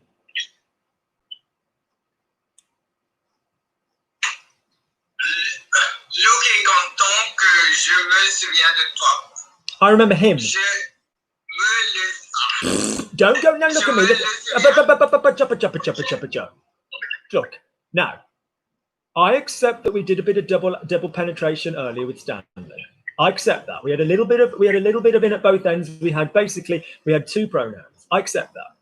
But the fact is, yeah, we in any of those examples, you did not hear me lui. Yeah, yeah. The only time you could use that would be like if he gave me to someone else. Yeah, me lui, you know, like as a gift I was given to Stanley. Oh, the chores. Lie back and think of England. The fact is, if I just lie back and think of Gabby, of how she was missing out. I'll be like, ha ha. No, but basically, if I were using that, but that's rare. That's really rare. In other words, you're thinking about trying to put an it or a him into the middle of je me. Agreed? Because you've just heard sentences like, I see him, je le vois, I give to him, je lui donne. Basically, to answer your question very acutely, Calvin, can you see me? Can you hear me okay? Yes, I can. Right, okay, here's how. Can you see me on this camera or this camera? Can you see me on the PC, yeah? Yeah, I'm seeing you both places. Oh my God, good God. So the point is, I'm a twin and that even fucks me up. So basically, what am I saying? I'm saying this, Calvin. If you've got the verb to remember, it is a verb, yes, it's got a s up its arse, it's got a reflexive, je me souviens, tu te souviens, il se souvient, but it's what I call an ABC verb. And what that means is it's got reflexive, then the normal verb, then a preposition. In this case, de. Je me souviens de toi, I remember you. So when you've got a verb that uses de, you don't go around using lui and le before the verb. In other words, normal verbs with no de, I speak it, je le parle, I speak to him, je lui parle. When you've got a verb that uses de, you don't go around using that before the verb. Case in point, I need, j'ai besoin, I need him, j'ai besoin de lui. You don't say je lui anything beforehand or je le anything beforehand. I need, I remember it. Je m'en souviens, you can use an on, or I remember him, je me souviens de lui. So straight away, we've seen three differences, Calvin. Point number one, with a normal verb, le could be a freaking chest of drawers, or it could be a person. I see him, je le vois. I see it, je le vois. Agreed? Yeah. With this verb, people and things aren't the same. I need it, j'en ai besoin. I need him, j'ai besoin de lui. We don't like to use on, and for that matter, e, for the person in the same way. So, for example, I remember it, je m'en souviens. I remember her, je me souviens d'elle. So it's still a pronoun of sort because you're using elle rather than I remember Kim. You know, the first time I started teaching her, you know, je me souviens de Kim, je me souviens d'elle. But it ain't going to go before my verb, which is what you're trying to do. Does that make sense? So I'd like you to email me. I'd like you to email me, Calvin, or I'd like you to just quite honestly, go on the videos list for this week and look at the one that was called Things You Can't Do. Hang on, let me have a look. I'll tell you what it was bloody called. I'll even tell you what it was called. I'll tell you. Actually, I don't want to risk messing up the YouTube, so I'll give it you another time. It's basically the video that's called Stuff You Can't Do When Your Verb Uses on and a. So when your verb uses de and a. All right, that's what the video is called, and it explains everything I've just said. So just say for me, Luke remembers me. Luke remembers. Yeah, Luke. I remember him. Je me souviens de lui. Say that for me. Je me souviens de lui. Je me souviens de lui. Now, what you are capable of doing, though, Calvin, is because you're a big boy, is if it's I am happy that Luke is happy that I remember him. What does being happy do to a bloody verb? What does happy do to a verb? What does happy do to a verb after the que? Subjunctive. Good man. Oh, I love how you say it. Say it again. Subjunctive. Oh my God, I love how you say it. I'm going to have that as my ringtone. No one else would appreciate that, but I love it. Subjunctive. Oh my God, you make it sound cool. That needs to be your new username. Yeah? That's it. Okay. I love how you say it. The subjunctive. Subjunctive. I love it. Oh my god. Oh my god. Oh my god. Lovely. So the fact is, the subjunctive comes on the first verb after the fucking que. So je suis content que ils se souviennent de moi. Do we know where the subjunctive of venir came from, Calvin? Do we have any ideas? The subjunctive of venir. Yeah, so how do we find it? What's our trick to find the subjunctive? No, wrong trick. Honestly, where's Gabby when you need to turn tricks? The subjunctive, no. The subjunctive of a verb, if it's a soft, hard verb, is just the hard. So, vendre, okay, soft, hard, vend. Yeah, we don't need semi-hard. Sorry, Stan. We need hard. So vend, vendant, vendez. What's the they form? Nice. So with a basic bitch normal verb, your subjunctive is just the word they, the they form. Admittedly, it's got the for those of you that are a bit more advanced to know that the spelling is basically that hard, and then the endings of your er verbs. And I'm saying er for once because we're talking spelling. So, for example, que je vende, que tu vendes, qu'il vende, que nous vendions, que vous vendiez, qu'il vende, V-E-N-D-E, V-E-N-D-E-S, V-E-N-D-E, V-E-N-D-I-O-N-S, V-E-N-D-I-E-Z, V-E-N-D-E-N-T. So, in other words, that's how you'd spell it, but you'd be using the hard sound to find it. Calvin, what's the verb to go out? Sortir. What's the soft of sortir? Lovely. What's the they form? They go out. Il sort. So that would be your basis for the subjunctive. Que je sorte, que tu sortes, qu'il sorte, que nous sortions, que vous sortiez, qu'il sorte. Great. So in other words, that is why Luke is happy that now you probably got pretty busy with the ABC. You probably got pretty busy with other kind of crap going on. But Luke is happy that I remember him. Luke est content que je me souvienne de lui. Just say that for me. Luke est content que je me souvienne de lui. Luke est content que je me souvienne de lui. Now try and say it with no pause in the middle. Why? Because your brain needs to remember that as one piece of music. Je me souviens de lui on its own is correct. Je me souviens de lui on its own is wrong. All right? Good man, Calvin. Good. You've definitely gone up a lot since you've first been coming here. Well done. Good. So say for me, Luke made me happy when he said my accent was good. Luke made me happy when he said my accent was good. Luke m'a fait heureux. No. 1 second, right? 1 second, somebody's calling. Hold on. Yes. Sorry about that. That's all right. That's all right. We all have a dealer. We all have our dealer. That's no problem at all. Okay. So basically, if we say Luke made me happy, go again. Luke made me happy. Luke me fait heureux. No. Luke me fait... Firstly, Calvin, Luke made me happy. Where are we? Thank you. So for a start, we've remembered that it's Luke Ma. Secondly, what's the bloody verb? My God, I want everybody to write this on their forehead. Yeah, absolutely across here. Rendre, adjective, faire, verb. Luke made me happy. Is happy an adjective or a verb? Adjective. Ah, so as Susan will tell you, is do we use rendre with adjectives or do we use faire? Nice accent. I'd almost forgive you for fucking it up earlier because it was so nicely said. So could you say for me, Luke made me happy, which is an adjective?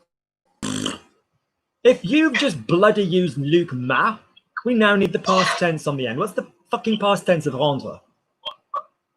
Rendu. There we go. Do you know what, Calvin? You're a clever little shit because your accent is so nice that I almost forgive you. It's like childbirth. I almost forget the pain. Oh, God, full episiotomy. I'm 4 inches ripped. Oh, look at it. It's beautiful. I can forget the fact that it's just pushed my vagina out 20 feet away from my body. So the fact is, you're one of those people. You make horrible mistakes, but then when you do say it, you say it with such a nice accent that I'm almost prepared to forgive you. Lovely, but not fully. So could you please say for me, Luke made me happy? Luc m'a rendu content. Good, good. So your shit this week, okay, to go and work on is any expression I give you, bloody practice it in other places.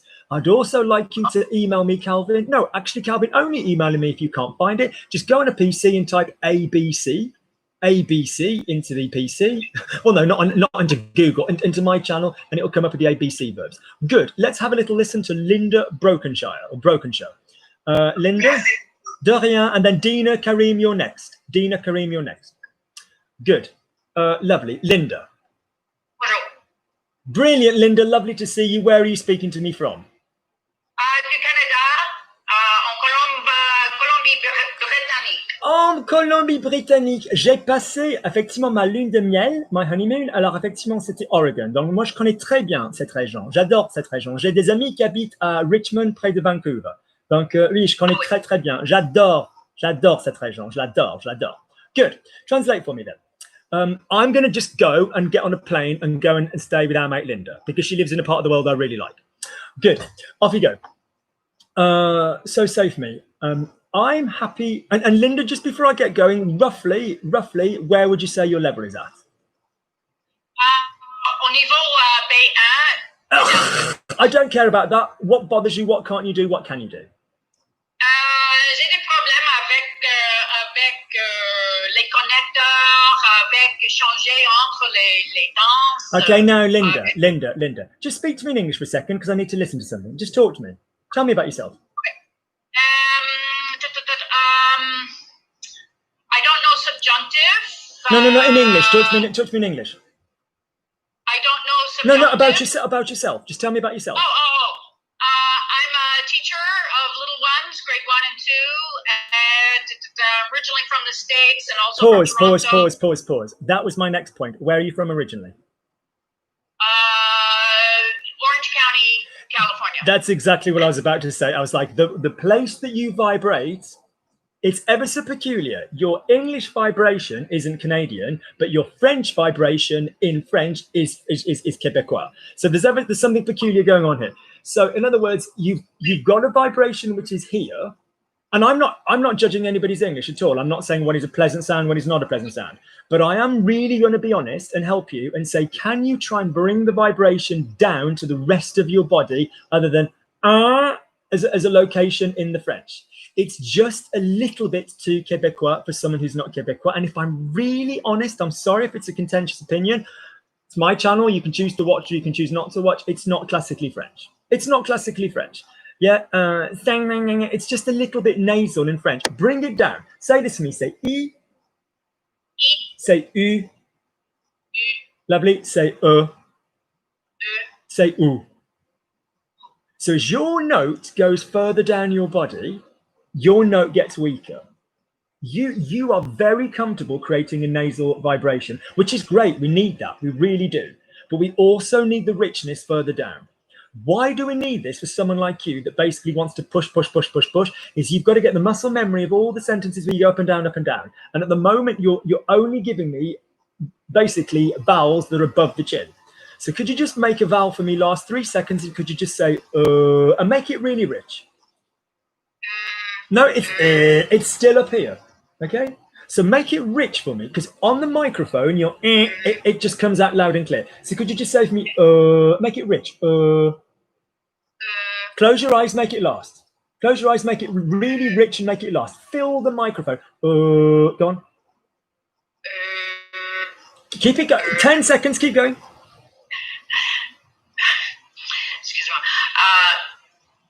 Pause. Listen, I'm being deadly serious. Look at me. When you just said excusez-moi, weirdly, you went to a really gorgeous place in your voice, a really nice alto place in your voice. I am not judging anybody's English. That's fine. We make social decisions about where we speak in English. I'm saying you need to bring the vibration down a little bit in the French and not just have it up here. So could you please say for me, and make it last for 10 seconds. Watch. Go on, you'll go. Keep going. Oi! Look at me. 10 means 10. Don't be lazy. Go. 10 seconds, same effort. Go. Properly, do as you're told. 10, go.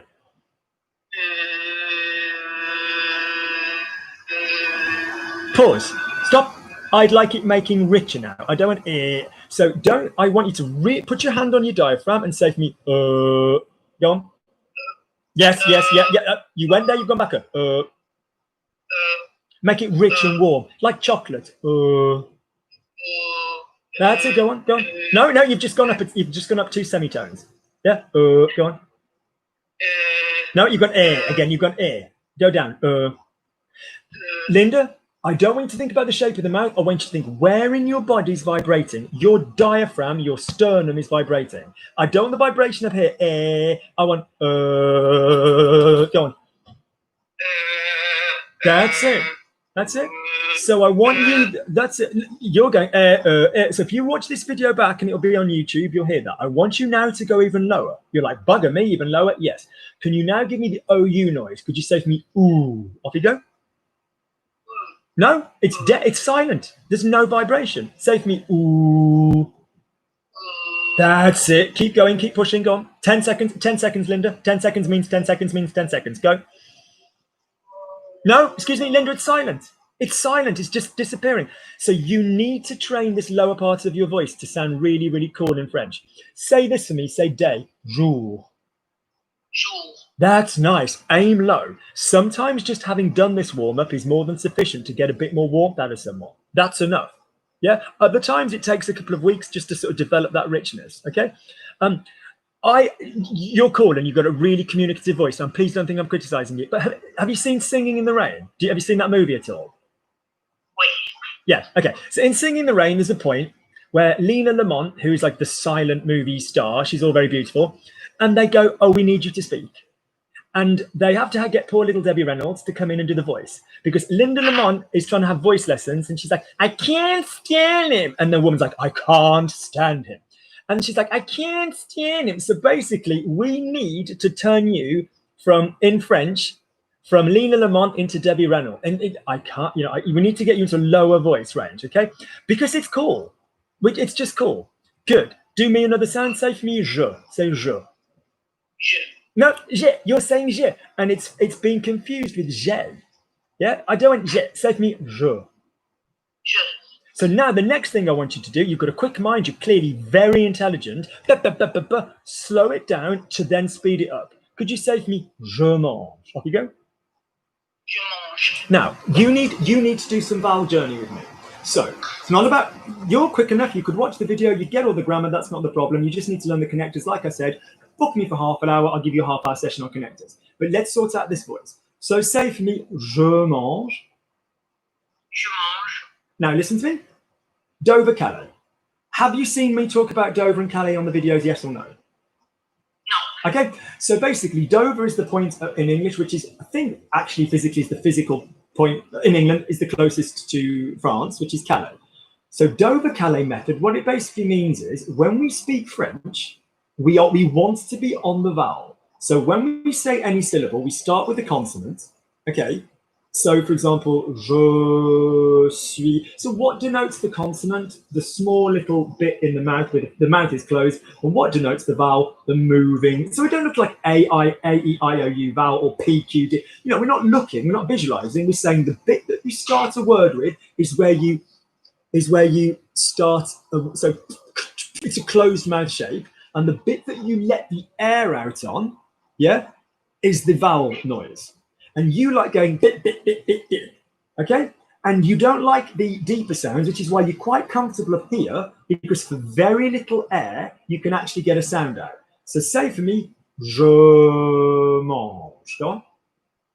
Je mange. Now that was good. Now what I'd like you to do is I'd like you to get rid of anything on the coast. So if you've got je, you're crossing the C on we can only cross the C on a vowel. Je, so I would just want and m is on the coast. Just very quickly pick up cigarettes and alcohol. We're going back. Man. So in other words, in je mange, could you remove the consonants? On what vowel sounds can I hear on their own? Get rid of the coasts. Get rid of the coast noise. What can I hear? Good job, you. Well picked up. Excellent. That's not easy. Now I'd like you to say it for me in one long line. Because French, Linda, is hon, he, hon, he, hon, he, hon. We don't care that the vibrational location changes. It's one long line. Say for me, on. Nice. I'm going to give you some words and you're going to do the vowel journey for me. All right, we're going to strengthen that diaphragm and we're going to, already your richness is attractive. It's really nice and anybody listening can hear this. The reason this is going to help you is because you're clearly smart enough to understand grammar and all this bits and pieces, but the memory of this must be a pain in the ass for you because you're not going to get the sequencing. Because you can't get the sequencing if it's you're not got the up and down. In other words, you trapped above the chin. So I'm going to give you some words and you're going to do the vowel journey for me. That means you're going to give me the crossing of the ocean, or in our case, the channel, and you're going to just do the vowels, no consonants. Ready? So if I gave you chateau, chateau, a castle, what's the vowel journey? Don't give me, vowel journey is one long thing. Go on. Not two. Now the sounds on each of them were nice, but I don't want two. I want it in one go. Ow. Ow. Good. I want one product. French is linear. It isn't binary. All right. This is why you're now going to help your listening, because everybody's that goes, oh, it's all joined up. Start joining up yourself from now on. Next word, beaucoup. Beaucoup.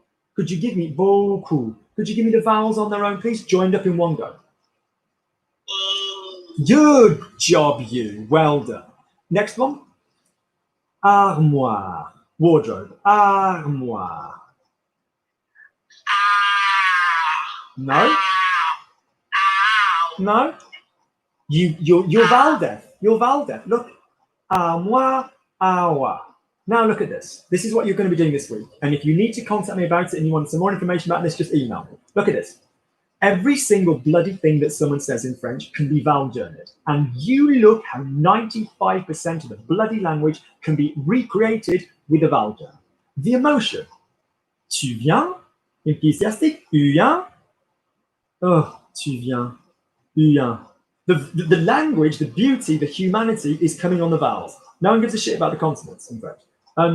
Canadien, haïen, mon restaurant préféré, en mon ami Kim, en AII, j'ai pris AI.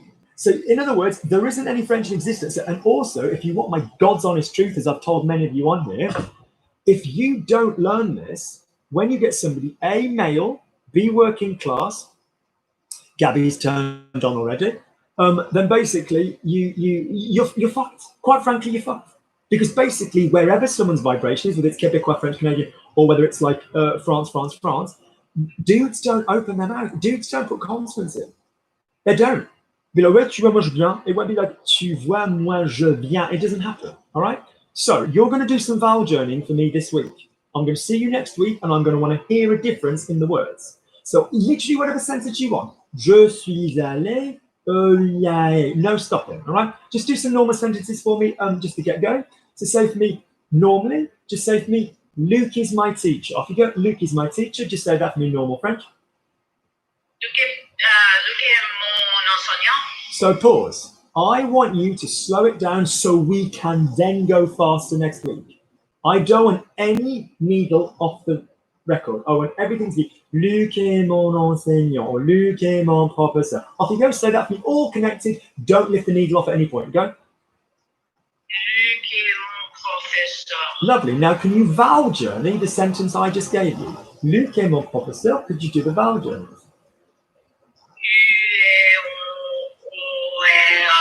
It's not quite there, but it was a bloody good attempt. It was a bloody good attempt, Linda. Well done, you.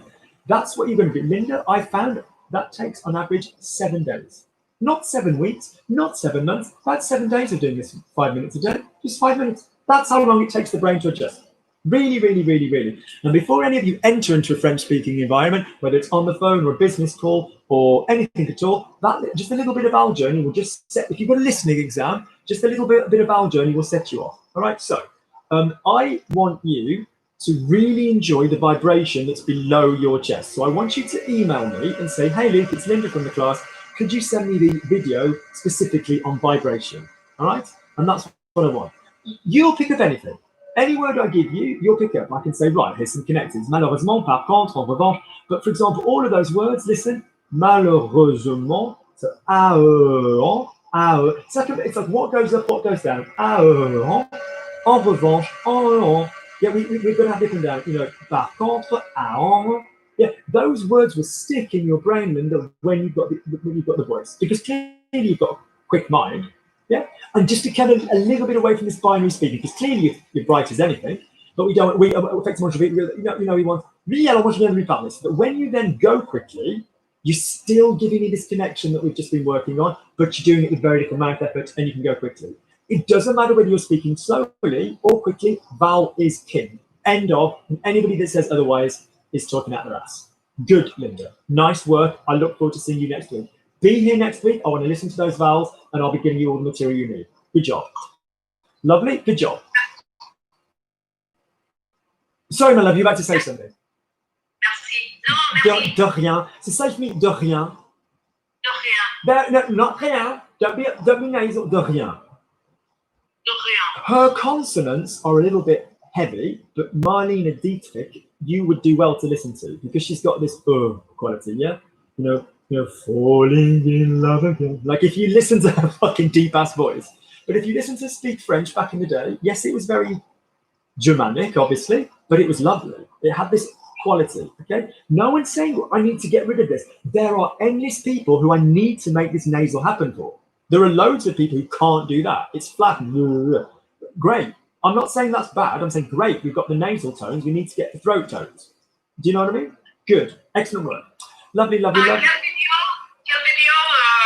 Now, Linda, this is what I say, guys. You've got to listen. Teachers are the worst. Susan, Tess, all my teachers, they don't listen. They spend their life going, listen to me, but they don't listen themselves. I said, email me, and say, it's Linda from the class, and I'll send you the videos you need. Good, good, good, good. Good job. Right, let's go over to Dina. Dina. Dina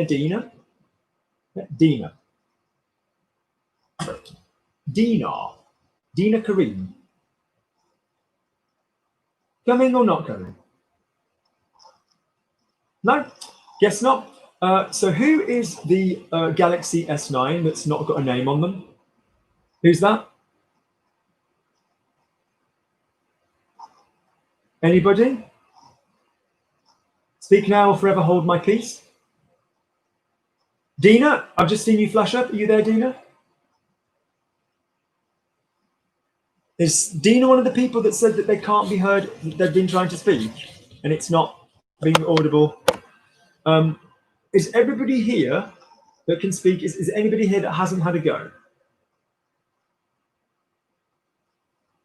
Okay, cool. Let's finish with 15 minutes of listening. So I'm going to give everybody a sentence in French, and they're going to translate it into English. Let's start with, Dina, how can I speak here? Dina, you turn your microphone off. Hang on, right there. Dina.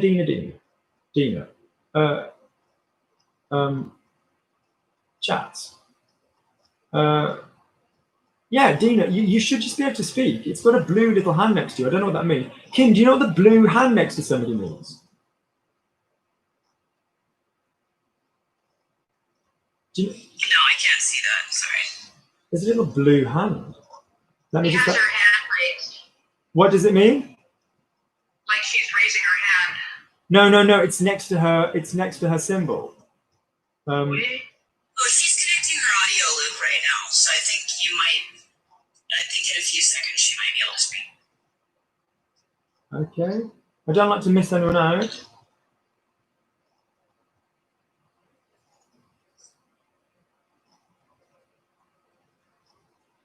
Dina?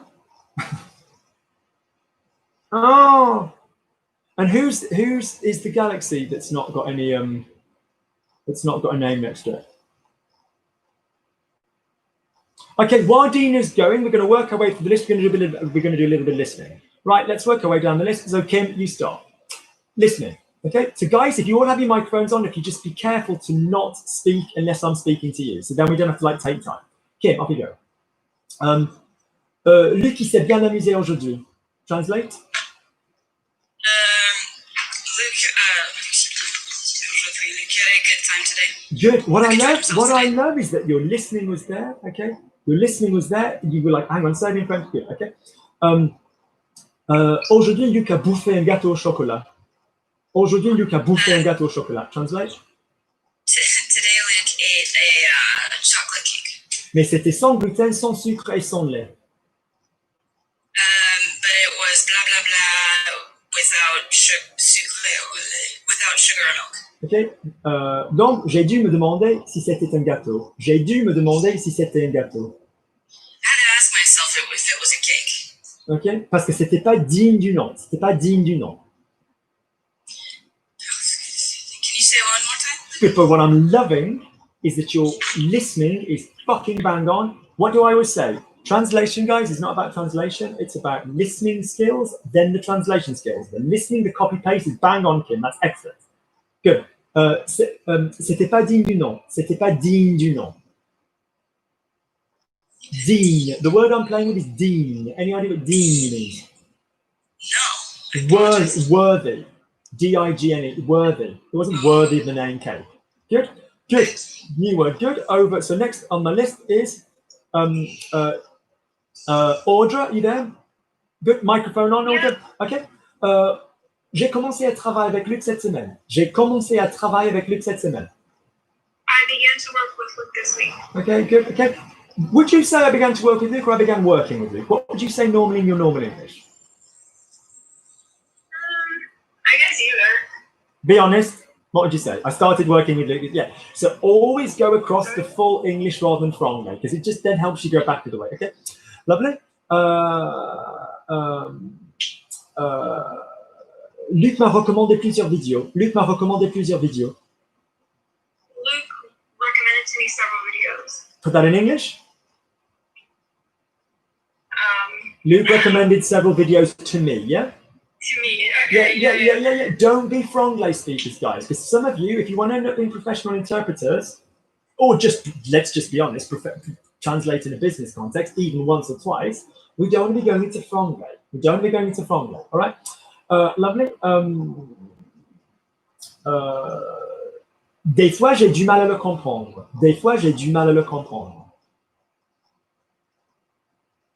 Sometimes. J'ai du mal à le comprendre. I have to. J'ai du mal à. I have difficulty understanding him. I have difficulty. Yeah, okay. that's it. Okay.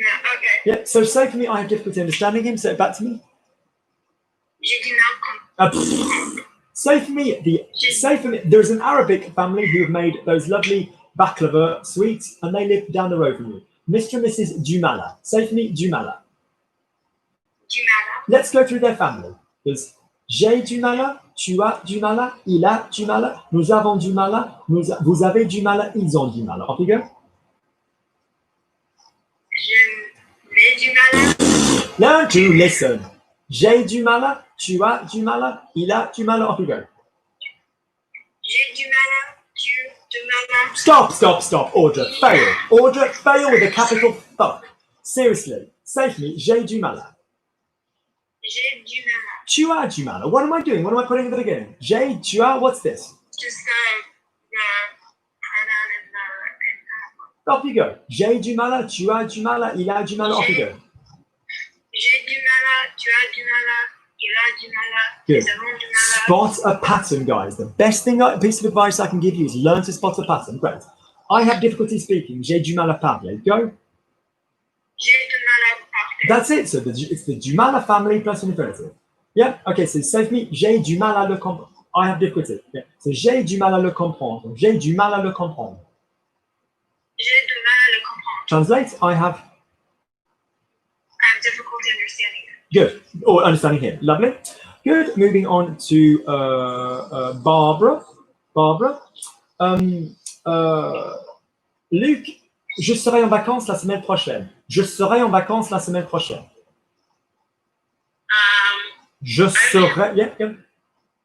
on holiday next week. Okay.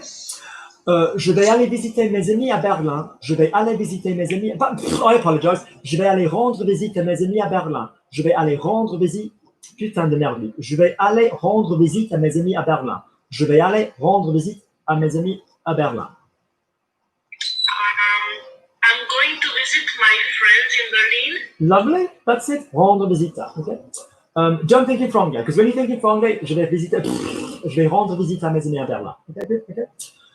J'ai hâte d'y aller. J'ai hâte d'y aller. Pardon. J'ai hâte d'y aller.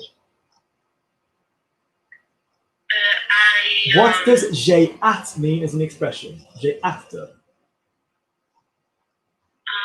Something in past tense. No, because it's j'ai hâte de rather than j'ai something. I'm looking forward to. Yeah? Oh, okay. I'm looking forward to. Yeah, j'ai hâte de. Say for me, I'm looking forward to seeing Luke. J'ai hâte de voir Luke. J'ai hâte de voir Luc. Bloody liar. Good, lovely. Okay, so let's go to Calvin. Okay. J'ai dû éteindre le webcam pour Luc. J'ai dû éteindre le webcam pour Luc. Translation, Calvin. I have to hear the webcam. No, that would be entendre. So if we were listening to Linda and we were learning to really tune our brain to vowels, éteindre and entendre are very different vowels. Your name is not Kilvin or Colvin. Your name is Calvin. All right? So in other words, say for me, j'ai dû éteindre. Copy me. J'ai dû éteindre. Lovely. What's j'ai dû? What verb is it from? And which tense are we in if it's j'ai dû? Past tense. Good man. So I had to éteindre le webcam. Éteindre le webcam. What verb is éteindre?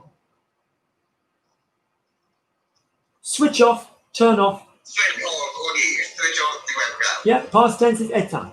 Yeah. When I was little, it seemed everything that you could turn off was feminine. La lumière est éteinte, you know. But now there's so much techie stuff that wasn't really around when I was little. So it's like le portable est éteint or s'est éteint, turned itself off. L'ordi, the computer s'est éteint. You know, there's just more male stuff that turns itself off.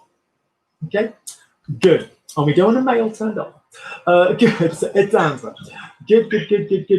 Let's go to where are we? Linda. So Linda, just translate into English. J'ai hâte de travailler avec lui. J'ai hâte de travailler avec lui. I'm looking forward to working with Luke. That is someone that either didn't know the expression or was listening, and that is what I like. Lovely. J'avais hâte de travailler avec lui. J'avais hâte de travailler avec lui. I was looking forward to working There we with go. Luke. That's someone that can handle a compound because she knows what the verb is. Avoir hâte de, whether she'd met it before, whether she's just learned it. She recognized what the essential verb was in the compound. Lovely, Linda. Your problem isn't comprehension. Your problem is the voice. As soon as that's sorted, we will fly. Lovely, good job. On to Stanley. Stanley, tu es là? T'es là, Stan? Yeah. Okay. J'ai peur de ne pas le faire correctement. J'ai peur de ne pas le faire correctement. I'm scared that I'm not going to do it properly. Lovely. Good job, okay? Parce que Luc est la personne la plus importante pour moi. Parce que Luc est la personne la plus importante pour moi. Yes. Luke's the most important person to me. Oh, God. Oh, Stanley. Do you see what I mean? The sad tricks we go through together. That's for hang on. How many minutes are we on? 1:59. Just so I can play that Gabby as a joke. Good, lovely. Okay, good. Okay. Je suis content que je. Non, il est content que je sois la plus importante. What am I saying? What should I give him? Luc est content qu'il soit la personne la plus importante. Luc est content qu'il soit la personne la plus importante. Luke is happy that he's the most important. Good. What verb did I use when I said Luc est content que je sois? What grammatically was that? Because je sois is like the to be. It's the subjunctive, isn't it? After that. Good lad. You don't give a fucking arse if you don't even like know what it's called. If you just know what it feels like. If you just know that pattern in your brain. Lovely. I feel really bad for our Dina. Who's Galaxy S9 or have we just got a lurker? No? All right, then back to Kim. Dina? Yes, can you hear me? Yes! I can't see you though. Hang on.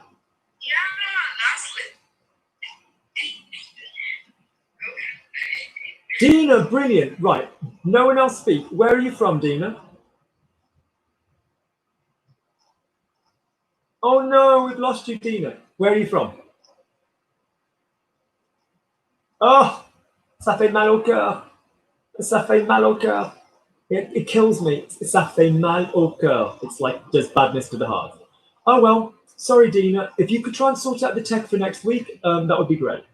Lovely, lovely, lovely. Back to our list. I've just done Stan, so let's go to Kim again. Okay, okay.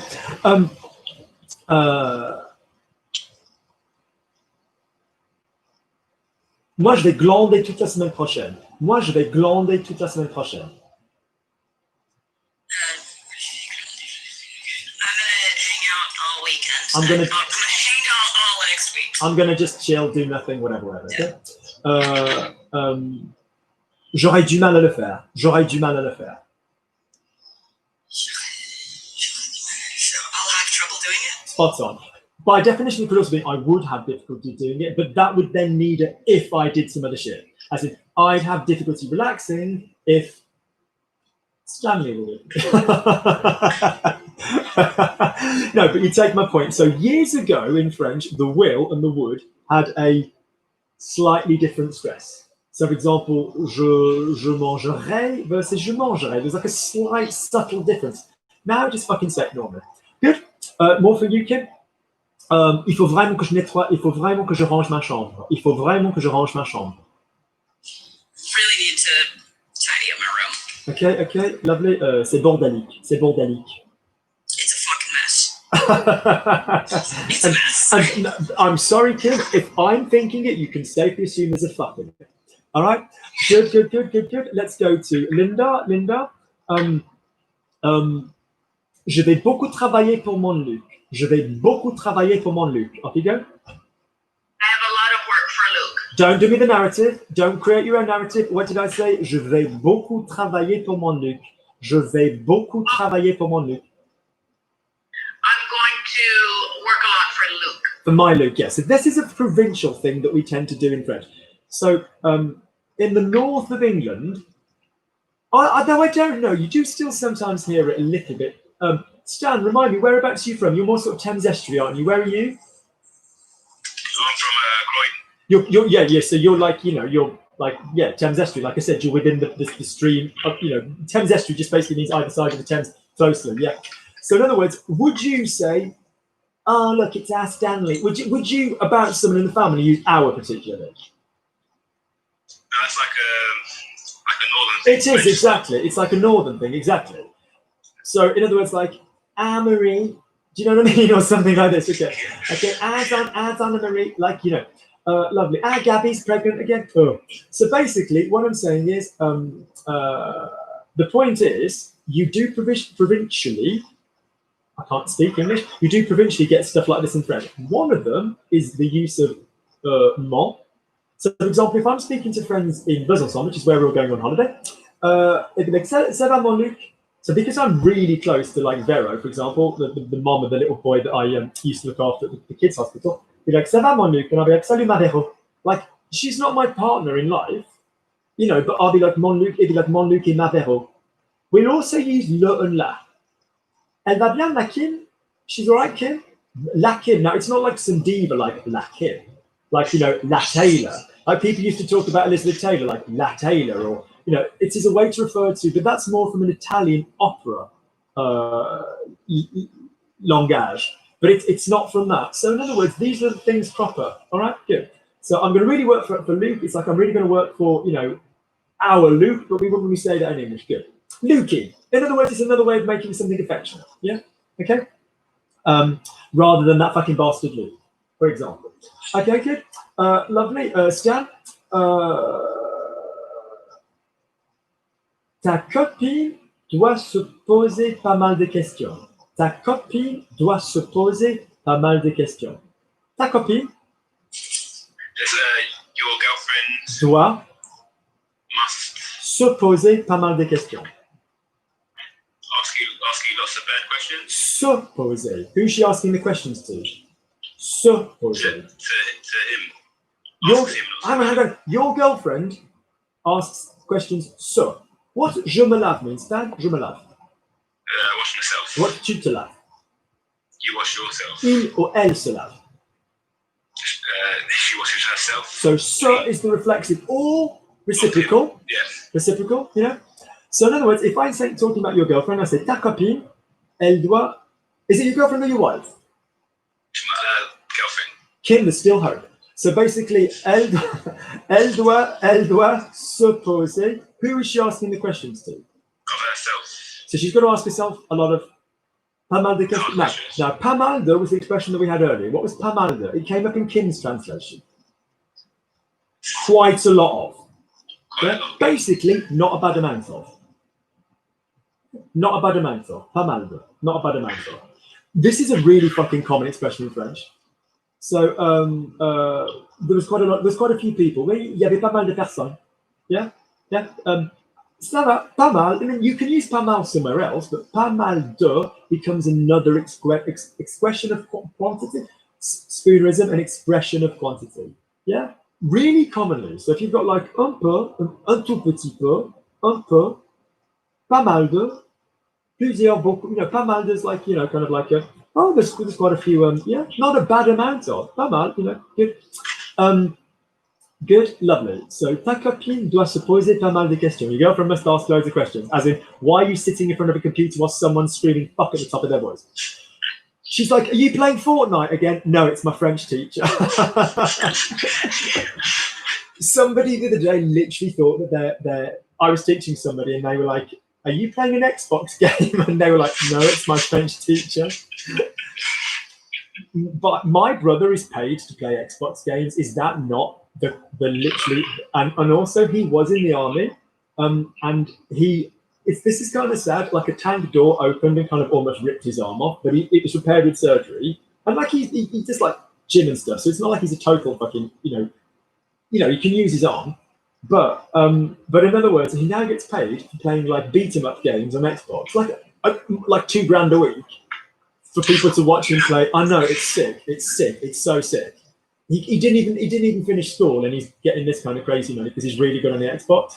And whenever like my mom shouts at my nephew, and she'll be like, you know, il faut que tu fasses quelque chose. You need to do something. You know, you can't just play computers all day. He's just like, Uncle Daniel, Uncle. Do you know what I mean? And stuff. It's just like, damn. Good. Exactly. Lovely. So Stan, next sentence. Parce que Luc, il n'arrête pas de jurer. Luc, il n'arrête pas de jurer. Luc, il n'arrête pas de jurer. Because Luke will not stop. Jurer. Swearing. Cursing. I swear to you, Kim, I promise. Je te jure. Okay? Swear or curse, as in North America, will often be, you can say jurer, like I swear, like a jury, they're sworn in. Gros mot. Yeah, gros mot. Yeah. So yes, good luck in America finding a jury that have not heard of any media representation of that guy that put a fucking knee in someone's back. Quite fucking frankly, if that's an unfair trial, well, I think we know the result. Do you know what I mean? Fucking hell. Like, yeah. So hey, good luck finding 12 people, whoever it is, that haven't seen that on the TV. Good. Lovely. Jure. Good. On to Linda. Little on to Linda. Je suis bien d'accord avec ces méthodes. Je suis bien d'accord avec ces méthodes. Je suis bien d'accord avec ces méthodes. I am well in agreement with your method. Ces méthodes. Je suis bien d'accord avec ces méthodes. I'm in agreement with Ces his méthodes. method. His or her. His method. Ces méthodes. His methods? That's it. Or these methods, we don't know. We don't know, do we, Linda? Because say could be CES, the demonstrative adjective, or say the possessive adjective. Yeah? It's a homonym, which doesn't mean it's a homo telling it you. It means it sounds the same. All right, good. Lovely. Je suis bien d'accord avec ces méthodes. Anytime you hear a sentence and you go, oh, on that occasion, how did Luke accelerate the sentence? Did he pop in a tout? A moment ago with Kim or somebody, we had tout près du pas. How did we make that bigger? Look at how you make sentences bigger. Don't neglect that. That's quite useful. Alors, je suis bien d'accord avec ces méthodes. Okay.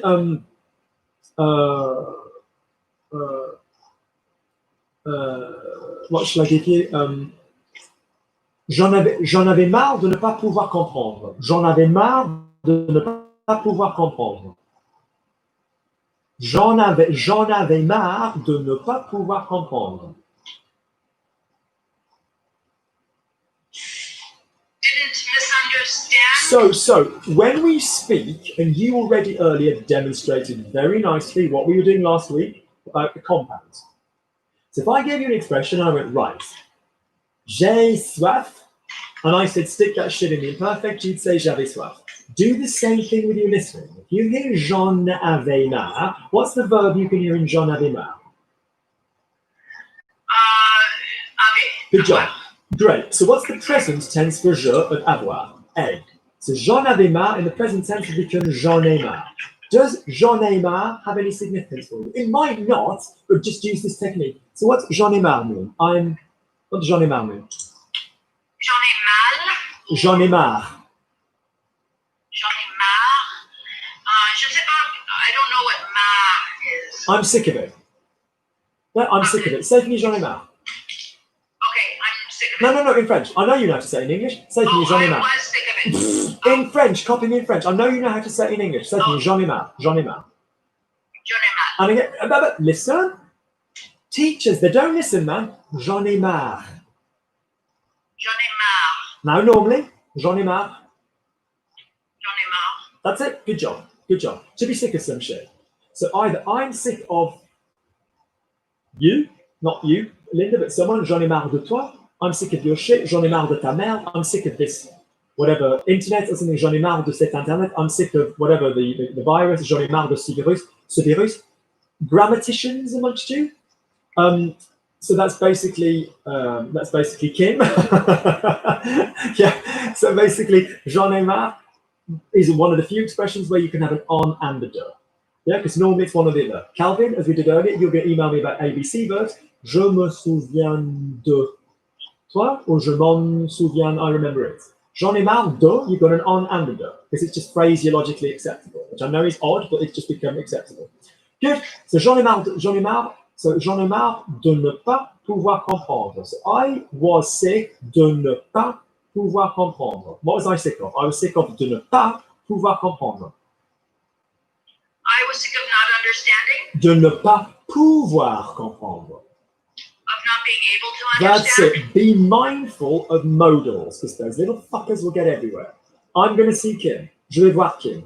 Je vais vouloir voir Kim. I'm going to want to see Kim. Je vais pouvoir voir Kim. I'm going to be able to see Kim. Je vais devoir voir Kim. I'm going to have to see Kim. Those little bastards will get in everywhere.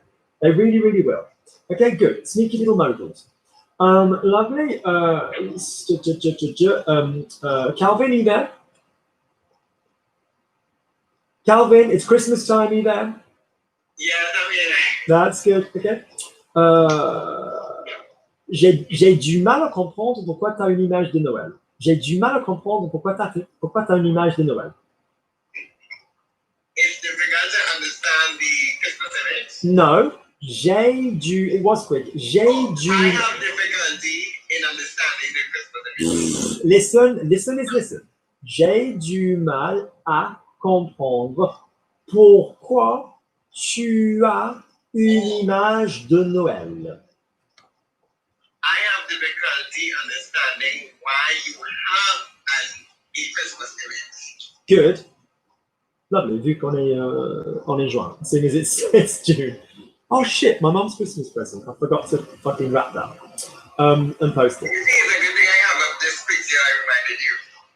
Well, ironically, I'm going to see her this week, but I don't want to actually take it on the train. I want to post it safely. I know this sounds really, really dumb, but then the insurance will be taken care of. Whereas if I just smash it on the train, lovely. I'm going by Stanley's first though, so it's like a bit of a round the fucking houses journey. Do you see what I mean? Good. Barbara, are you there, Barbara? Yes. Okay. Barbara va baiser tous les beaux mecs à Besançon. Barbara va baiser tous les beaux mecs à Besançon. I'm not going to translate. Barbara, it's my class, my rules. Barbara va baiser tous les beaux mecs à Besançon. Barbara is going to Baiser fuck tous les beaux mecs. two guys in Besançon. Tous les beaux mecs. Now, Barbara, I'm not whoring you out. I'm giving you a nice quality here. Tous les beaux mecs à Besançon. Oh, what a nice guys. But Besançon. lovely. A bit of context. Stan, come with us. Anybody, you're welcome to come with.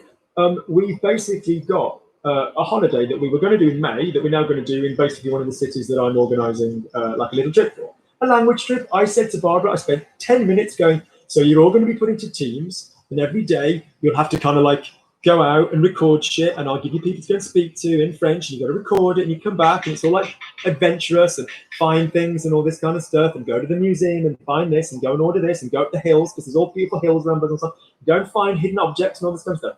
And Barbara went, are there hot guys in Besançon? I'd spent 10 minutes explaining this shit, and Hobag was like, are there any hot guys in Besançon? Motivation. I was like, that's all right, Barbara. Just ignore everything I've just said. Don't worry. That's fine. That's fine. Good. Lovely. Next, on to Audra. Audra, you ready? Okay. J'aimerais bien vous accompagner. J'aimerais bien vous accompagner. I would like to accompany you. Lovely. Mais j'ai peur du comportement de Barbara. J'ai peur du comportement de Barbara. J'ai peur du comportement de Barbara.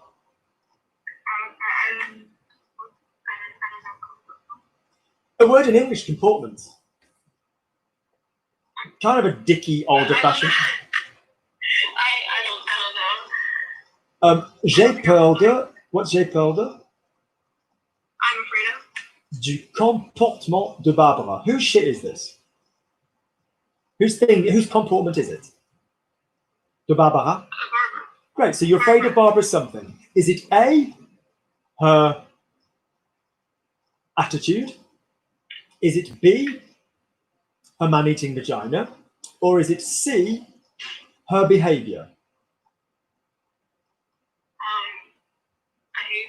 Behavior. Good. Comportement. The verb to behave is se comporter. To comport yourself. Comportment classes used to be like how to behave properly and get out of Jaguars without E-type Jags without showing you Jack and Danny to the lads. Yeah, like comportment is basically like behavior, yeah? Good. Kim, who likes language? Do you know what Jack and Danny means? No. So go on. I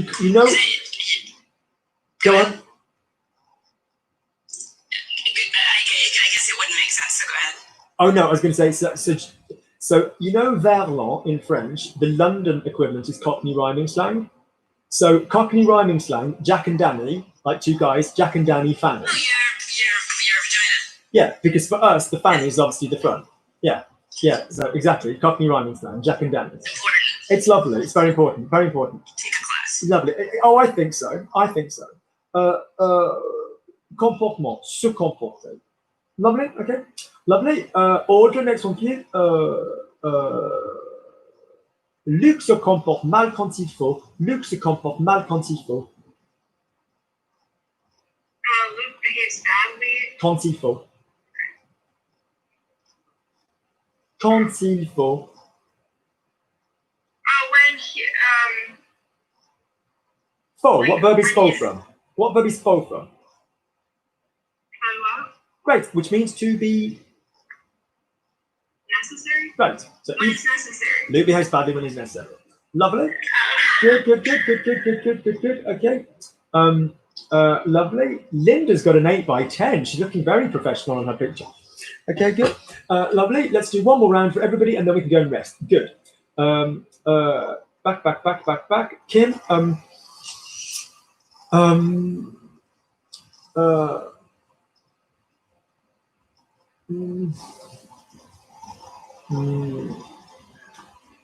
Mon coloc ce matin s'est fait disputer parce que je l'ai vu en flagrant délit. Mon coloc ce matin s'est fait disputer parce que je l'ai vu en flagrant délit. Mon coloc ce matin, My roommate this morning, I don't think he took it out on you.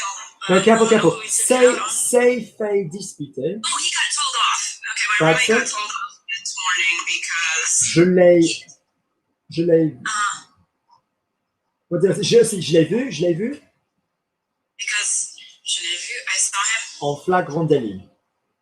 en flagrant délit. Basically in the act. In flagrant, yeah, and délit is like a crime kind of thing. So basically right in the middle of it. So basically, I went down and, sorry, she, I was thinking of the wrong one. It was her that put the coffee in the fucking sink. So in the middle of the Australian class this morning, you could just hear two of my roommates, like housemates, just literally kicking the shit out of each other because they'd fallen out over coffee in the sink. So the expression here, se faire disputer. So we go back to the getting a bollocking, getting told off. Se faire disputer, right? So you'd say to a kid, alors, sinon tu vas te faire disputer. Otherwise you're going to get told off. Flagrant délit would be like, oh, Stan, cover yourself, we were caught. Yeah, so basically, if somebody came in, you were bang in the middle of doing something, like that would be on flagrant délit. Lovely. Mon coloc ce matin, il s'est disputé parce que je l'ai vu en flagrant délit. Lovely. Notice, guys, on a serious note, what Kim now does. So one of the things I try and get everybody to do is don't practice comprehension through listening and translating. Practice the action of copy-pasting the sound into your brain. Don't even aim to translate it. Find some shit on Netflix, find one of my videos, just press play, 3 seconds, then 4 seconds and 5 seconds, aim to recreate it. When you've got it in your head, you can do what Kim does, which is basically you've then got it in your head, you've got the time to listen to it and play around with it. If you only try and translate live, and there's one freaking word you don't know, you won't even hear to the end of the freaking sentence. Yeah? Stan, joking apart, check your email at the end of this because there's something I'll be sending you which is about that. So check your email at the end of this. Okay? Good. So in other words, you don't want to listen and translate live. You want to practice the art of hearing, particularly in the language where our shit sounds different. Good. Who's on the page? Stan's number 2. Luc va me l'envoyer. Luc va me l'envoyer. Luke is going to my... No, listen. Luc va. So what verb can you hear towards the end of me l'envoyer? What's the last verb you can hear there? L'envoyer. And is there a verb in it perhaps? Stan, if I said the verb, if I said je vais l'arranger, I'm going to arrange it. What verb is sneakily hiding in the middle of l'arranger? What's the verb to arrange, Stan? Arranger. Great. So if I said il va me l'envoyer, knock off the le at the beginning of. Now, Stan, this is how much progress you're making because I remember when I had to say to you, dude, put a le next to the verb, put a de next to the verb. Don't put a pause in the way. And now you do that fine, no problem. But now reverse it. So if I said l'envoyer and I asked you to get rid of the le at the beginning, what's l'envoyer without the le at the beginning? What does that mean? That mean arrange it. No. L'envoyer. What word can you hear when I say l'envoyer? Not arranger. I gave you another example. What verb? L'envoyer. What's the whole verb? L'envoyer. Knock off the le. Stan, knock off the le sound from l'envoyer, not the non, the le sound. What am I left with? Envoyer. Well done, Stan. So in other words, what's envoyer is a verb. What do you do with an envoy? You send them ahead, don't you? So envoyer is to send, yeah? It wouldn't be wrong to suggest at this stage in your learning that you might have read envoyer and you could possibly know what that means without knowing the sound. Yeah, so what's the verb to send? Envoyer. Say it for me. Envoyer. Nice job. Nice smooth. I mean, my God, you've only been doing it a few weeks. Nice smooth. Great. Okay. If I now said, il va me l'envoyer, what other pronouns can you hear? He's going to send it to me. Spot on. Double pronoun. Yeah? Double. All right? So a lot of the time, You're just going to have to get used to hearing it joined up. You're just going to have to get used to hearing it joined up. Good, he's going to send it. All right, good. Barbara.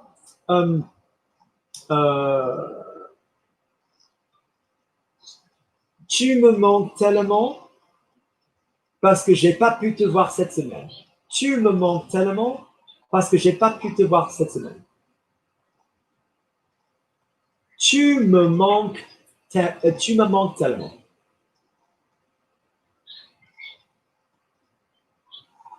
Barbara,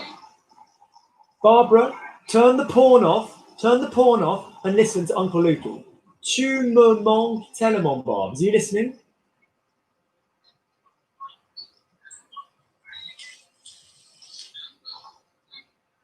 Barbara, are you all right? You're muted, Barbara. I am okay. I'm here. So I am listening. Okay. So you need to tell me what you're saying. It's what I'm saying. Tu me manques tellement. Tu me manques tellement. So pause before we go any further. Well, bloody done. Perfect copy. Bloody well done. Perfect copy. Lovely. So now we just need to take the time in our brains to translate it. Tu me manques tellement. What does tu me manques tellement mean?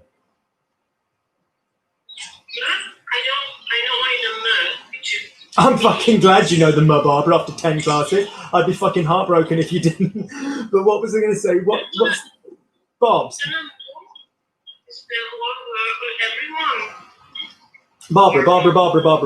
What verb can somebody other than Barbara turn up the microphone? Because I can hear two guys shouting in the background. Is that right? Good. Tu me manques. What verb is that? And what does that mean? Guys, can someone who's got noise in the background turn off their camera? Because I can hear like guys shouting. Has someone got a TV on or some guy shouting? Can you just turn it on? Turn it off.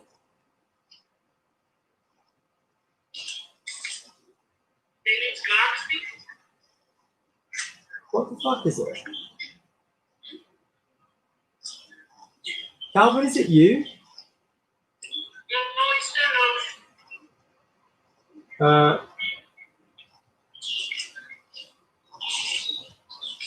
Hang on, wait there one sec. I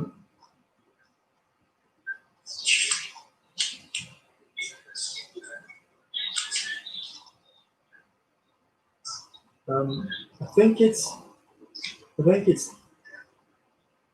Hang on. I think it's Dina.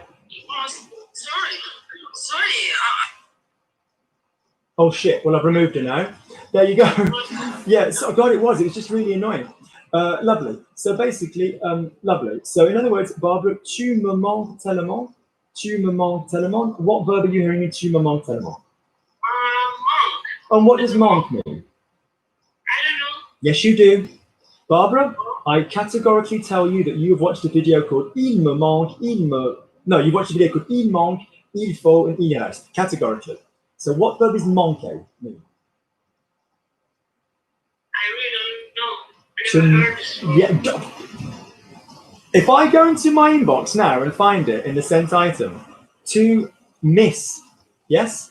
To miss. So remember, il me manque means I'm lacking something. Like, oh shit, I'm lacking, I can't find, I'm missing a chair. But tu me manques means I'm missing you.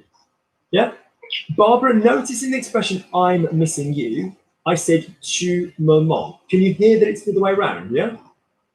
Yeah. So the dude being missed comes first. So how would you say you miss me? In other words, I'm the person being missed. How would you say you miss me? Barbara, that's literally what we just fucking said. So if I said I miss you, then you say tu, yeah. So in other words, the person being missed comes first. The person being missed comes first. Barbara, after this, email me again and say, Luke, can I have the Manqué video? So the person being missed comes first. So if Kim said to me, Luke, I miss you, she's going to say, tu me manques. Tu to the me manques. You to me are being missed. If I said to Stan, you guys I miss you guys. Then, like talking to Stan and someone else, I'd say, vous me manquez. If I said to Stan, do you miss us in the group? Est-ce que nous te manquons? The person being missed by comes first. This is the same as the verb to find someone attractive. Yeah? I find him hot, il me plaît. He pleases me. I find them hot, il me plaise. Yeah? So, in other words, if I'm saying tu me manques, who is coming first in the sentence? The person Being missed. And in this case, that means you. So that means I miss you. Agreed? Yeah? Right? So email me and say, and I will sort that out. And I'll send you that video. Good. Linda, last one for everybody, and then we'll make a move. Tu me manquais tellement. Tu me manquais tellement. I really miss you. No. Tu me manquais. Listen. Tu me manquais tellement. Tu me manquais tellement. I miss you a lot. No. Tu me manquais. What tense are we in, Linda? Oh. I miss you a lot. That's it. That's it. Tu me manquais tellement. Lovely. It's a description. You can have that. You could have tu m'as manqué. You know, all done and dusted. I missed you. Ça va, mon chéri? Oui, mais tu m'as manqué. Yeah, but I missed you. All right. Yeah, or it could be tu m'as manqué tellement. I used to miss you when you worked in whatever. You know. Good. Exactly. So any expression, Linda, I want you to continue to be the queen of the compound. Whenever you come across any new expression, you practice that bitch in any of the tenses. There's 10 conjugation systems. Practice in all of them. Here we go. Tu me manques. Tu me manquais. Tu me manqueras. Tu me manquerais. Subjunctive que tu me manques. Tu m'as manqué, tu m'avais manqué, tu m'auras manqué, tu m'aurais manqué, subjunctive que tu m'as manqué. It works in all of them. Yeah, whenever you get a compound, practice the fucker in 10 of the tenses. Tu vas me manquer, the 11th one, the one that we don't call a tense. It's like, well, strictly speaking, we don't call a subjunctive a tense, but yeah. Good. One last one for that one. So Barbara's had the last one, Linda's had the last one, Stanley's had the last one for Audra.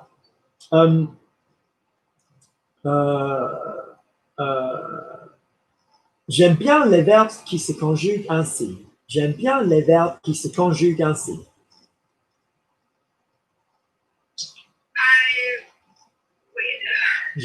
Oh no, Audra, you in the weight. We've had words about this. We've had words about the weight. We've had words. It's a fucking little expletive. You've got to get rid of it. By the way, I put a video up about 3 hours ago about little words that you can fill your friendship with. Okay? You know, like bien, bon, baf, all these little words. That would be a good video for you. And for Kim, actually, that'd be a good video for Kim. So basically, if I'm saying, what am I saying? If I'm saying, j'aime bien les verbes qui se conjuguent ainsi. J'aime bien les verbes.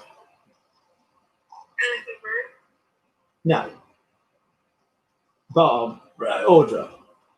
It could mean I like the verbs, but what else could j'aime bien les verbes mean? I like.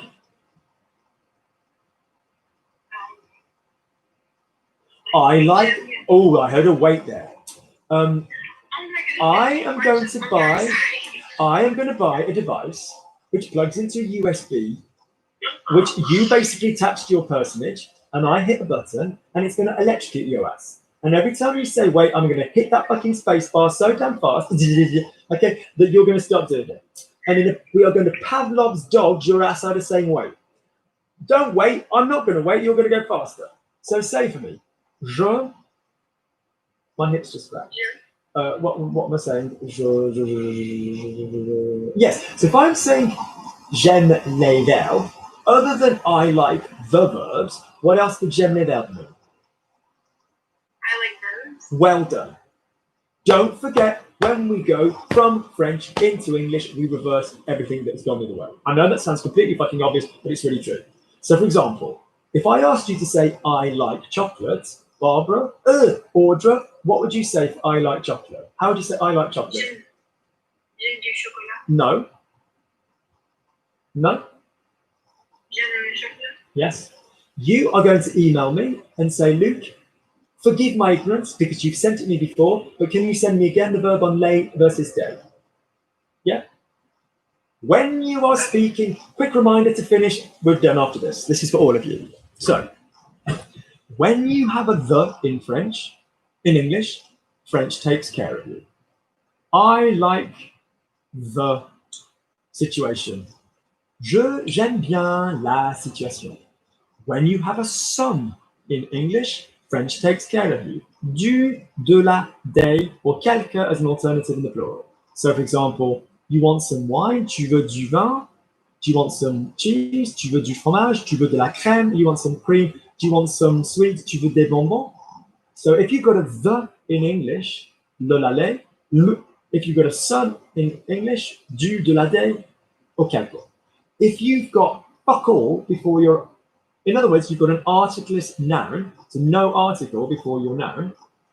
So Linda loves cocaine, or Kim gives head, or Luke practices Wiccan arts. In these sentences, there's no article before the noun. There's no article before the noun. So if you said Luke likes chocolate, now this is then when there's no article, that means the or some. Article means the or some. I mean, it means other things, but in this case, it means the or some. So when there's nothing before, in other words, there's not a the or a some before the noun, you need to make a choice. If you're speaking across the board, generally you will use the word the, and when you're speaking across, when you're not speaking generally, you will use the word some. Now, I completely acknowledge that this is the opposite of what the and some do normally. The is normally specific as fuck. Kim sent me the photograph, not just some photographs, the photograph, specific. As opposed to Kim sent me some photographs, not specific. All right? But when you don't have a word in English, it does the opposite. So when you're talking across the board, you'll use the L word. When you're not talking across the board, you'll use the D word. So talking across the board, generally, Luke likes chocolate or chocolate, that's cool. So Luke aime le chocolat. I'm going to buy chocolate. I'm not buying all chocolate. Je vais acheter du chocolat. So email me the video saying lay versus day. Yeah, if you wouldn't mind, please, Audra, that would be very freaking useful for you. That is why fools say things like, j'ai beaucoup des amis. Because I'm like, you're used to saying des amis. You're used to saying that expression. But I have lots of friends, j'ai beaucoup d'amis. Not I have lots of the friends or anything crap like that. Good. So email me by all means and say day versus lay. So you've all got your individual stuff to email me about. Some of you have got to send naked WhatsApp photographs. You've all got your job to do. Stan, I've got to email you about something in a sec. Brilliant. Well done. I hope you've enjoyed it. Thank you for working so hard. Linda, it's lovely to have you amongst us. It's a pleasure to have you. You're going to do really, really well. Practice your vowel journey shit this week. I'm looking forward to working with you next week. Loads of love. Guys, I'm around this week for WhatsApp queries, but I'm not formally teaching this week. So if you want anything, ask me WhatsApp. If you want a video, send me an email. But apart from that, I'm not teaching this week. I've made that perfectly clear. That only affects Kim, who knows, and Audra, I think, who knows. Is anybody else here I teach? No, not this week. Okay. This week I'm having a week off because I'm just fun. Lovely. Guys, well done. If you're new to the class and you've enjoyed it, please remember I have a coffee account, the information of which is under every recent video. By all means, purchase me a coffee. Don't feel any obligation to, but it's massively appreciated. If you would like the podcast, they are available that cover the grammar. Please can you email me logiclanguagelearning@gmail.com. By all means, come and join us next time. If you're watching from Australia, there will be another Australian class in 2 weeks' time. I hope you're very, very well. Best wishes. Guys, thanks very much. Loads of love, yeah? Thank you, Luke. Right, take care. Good job.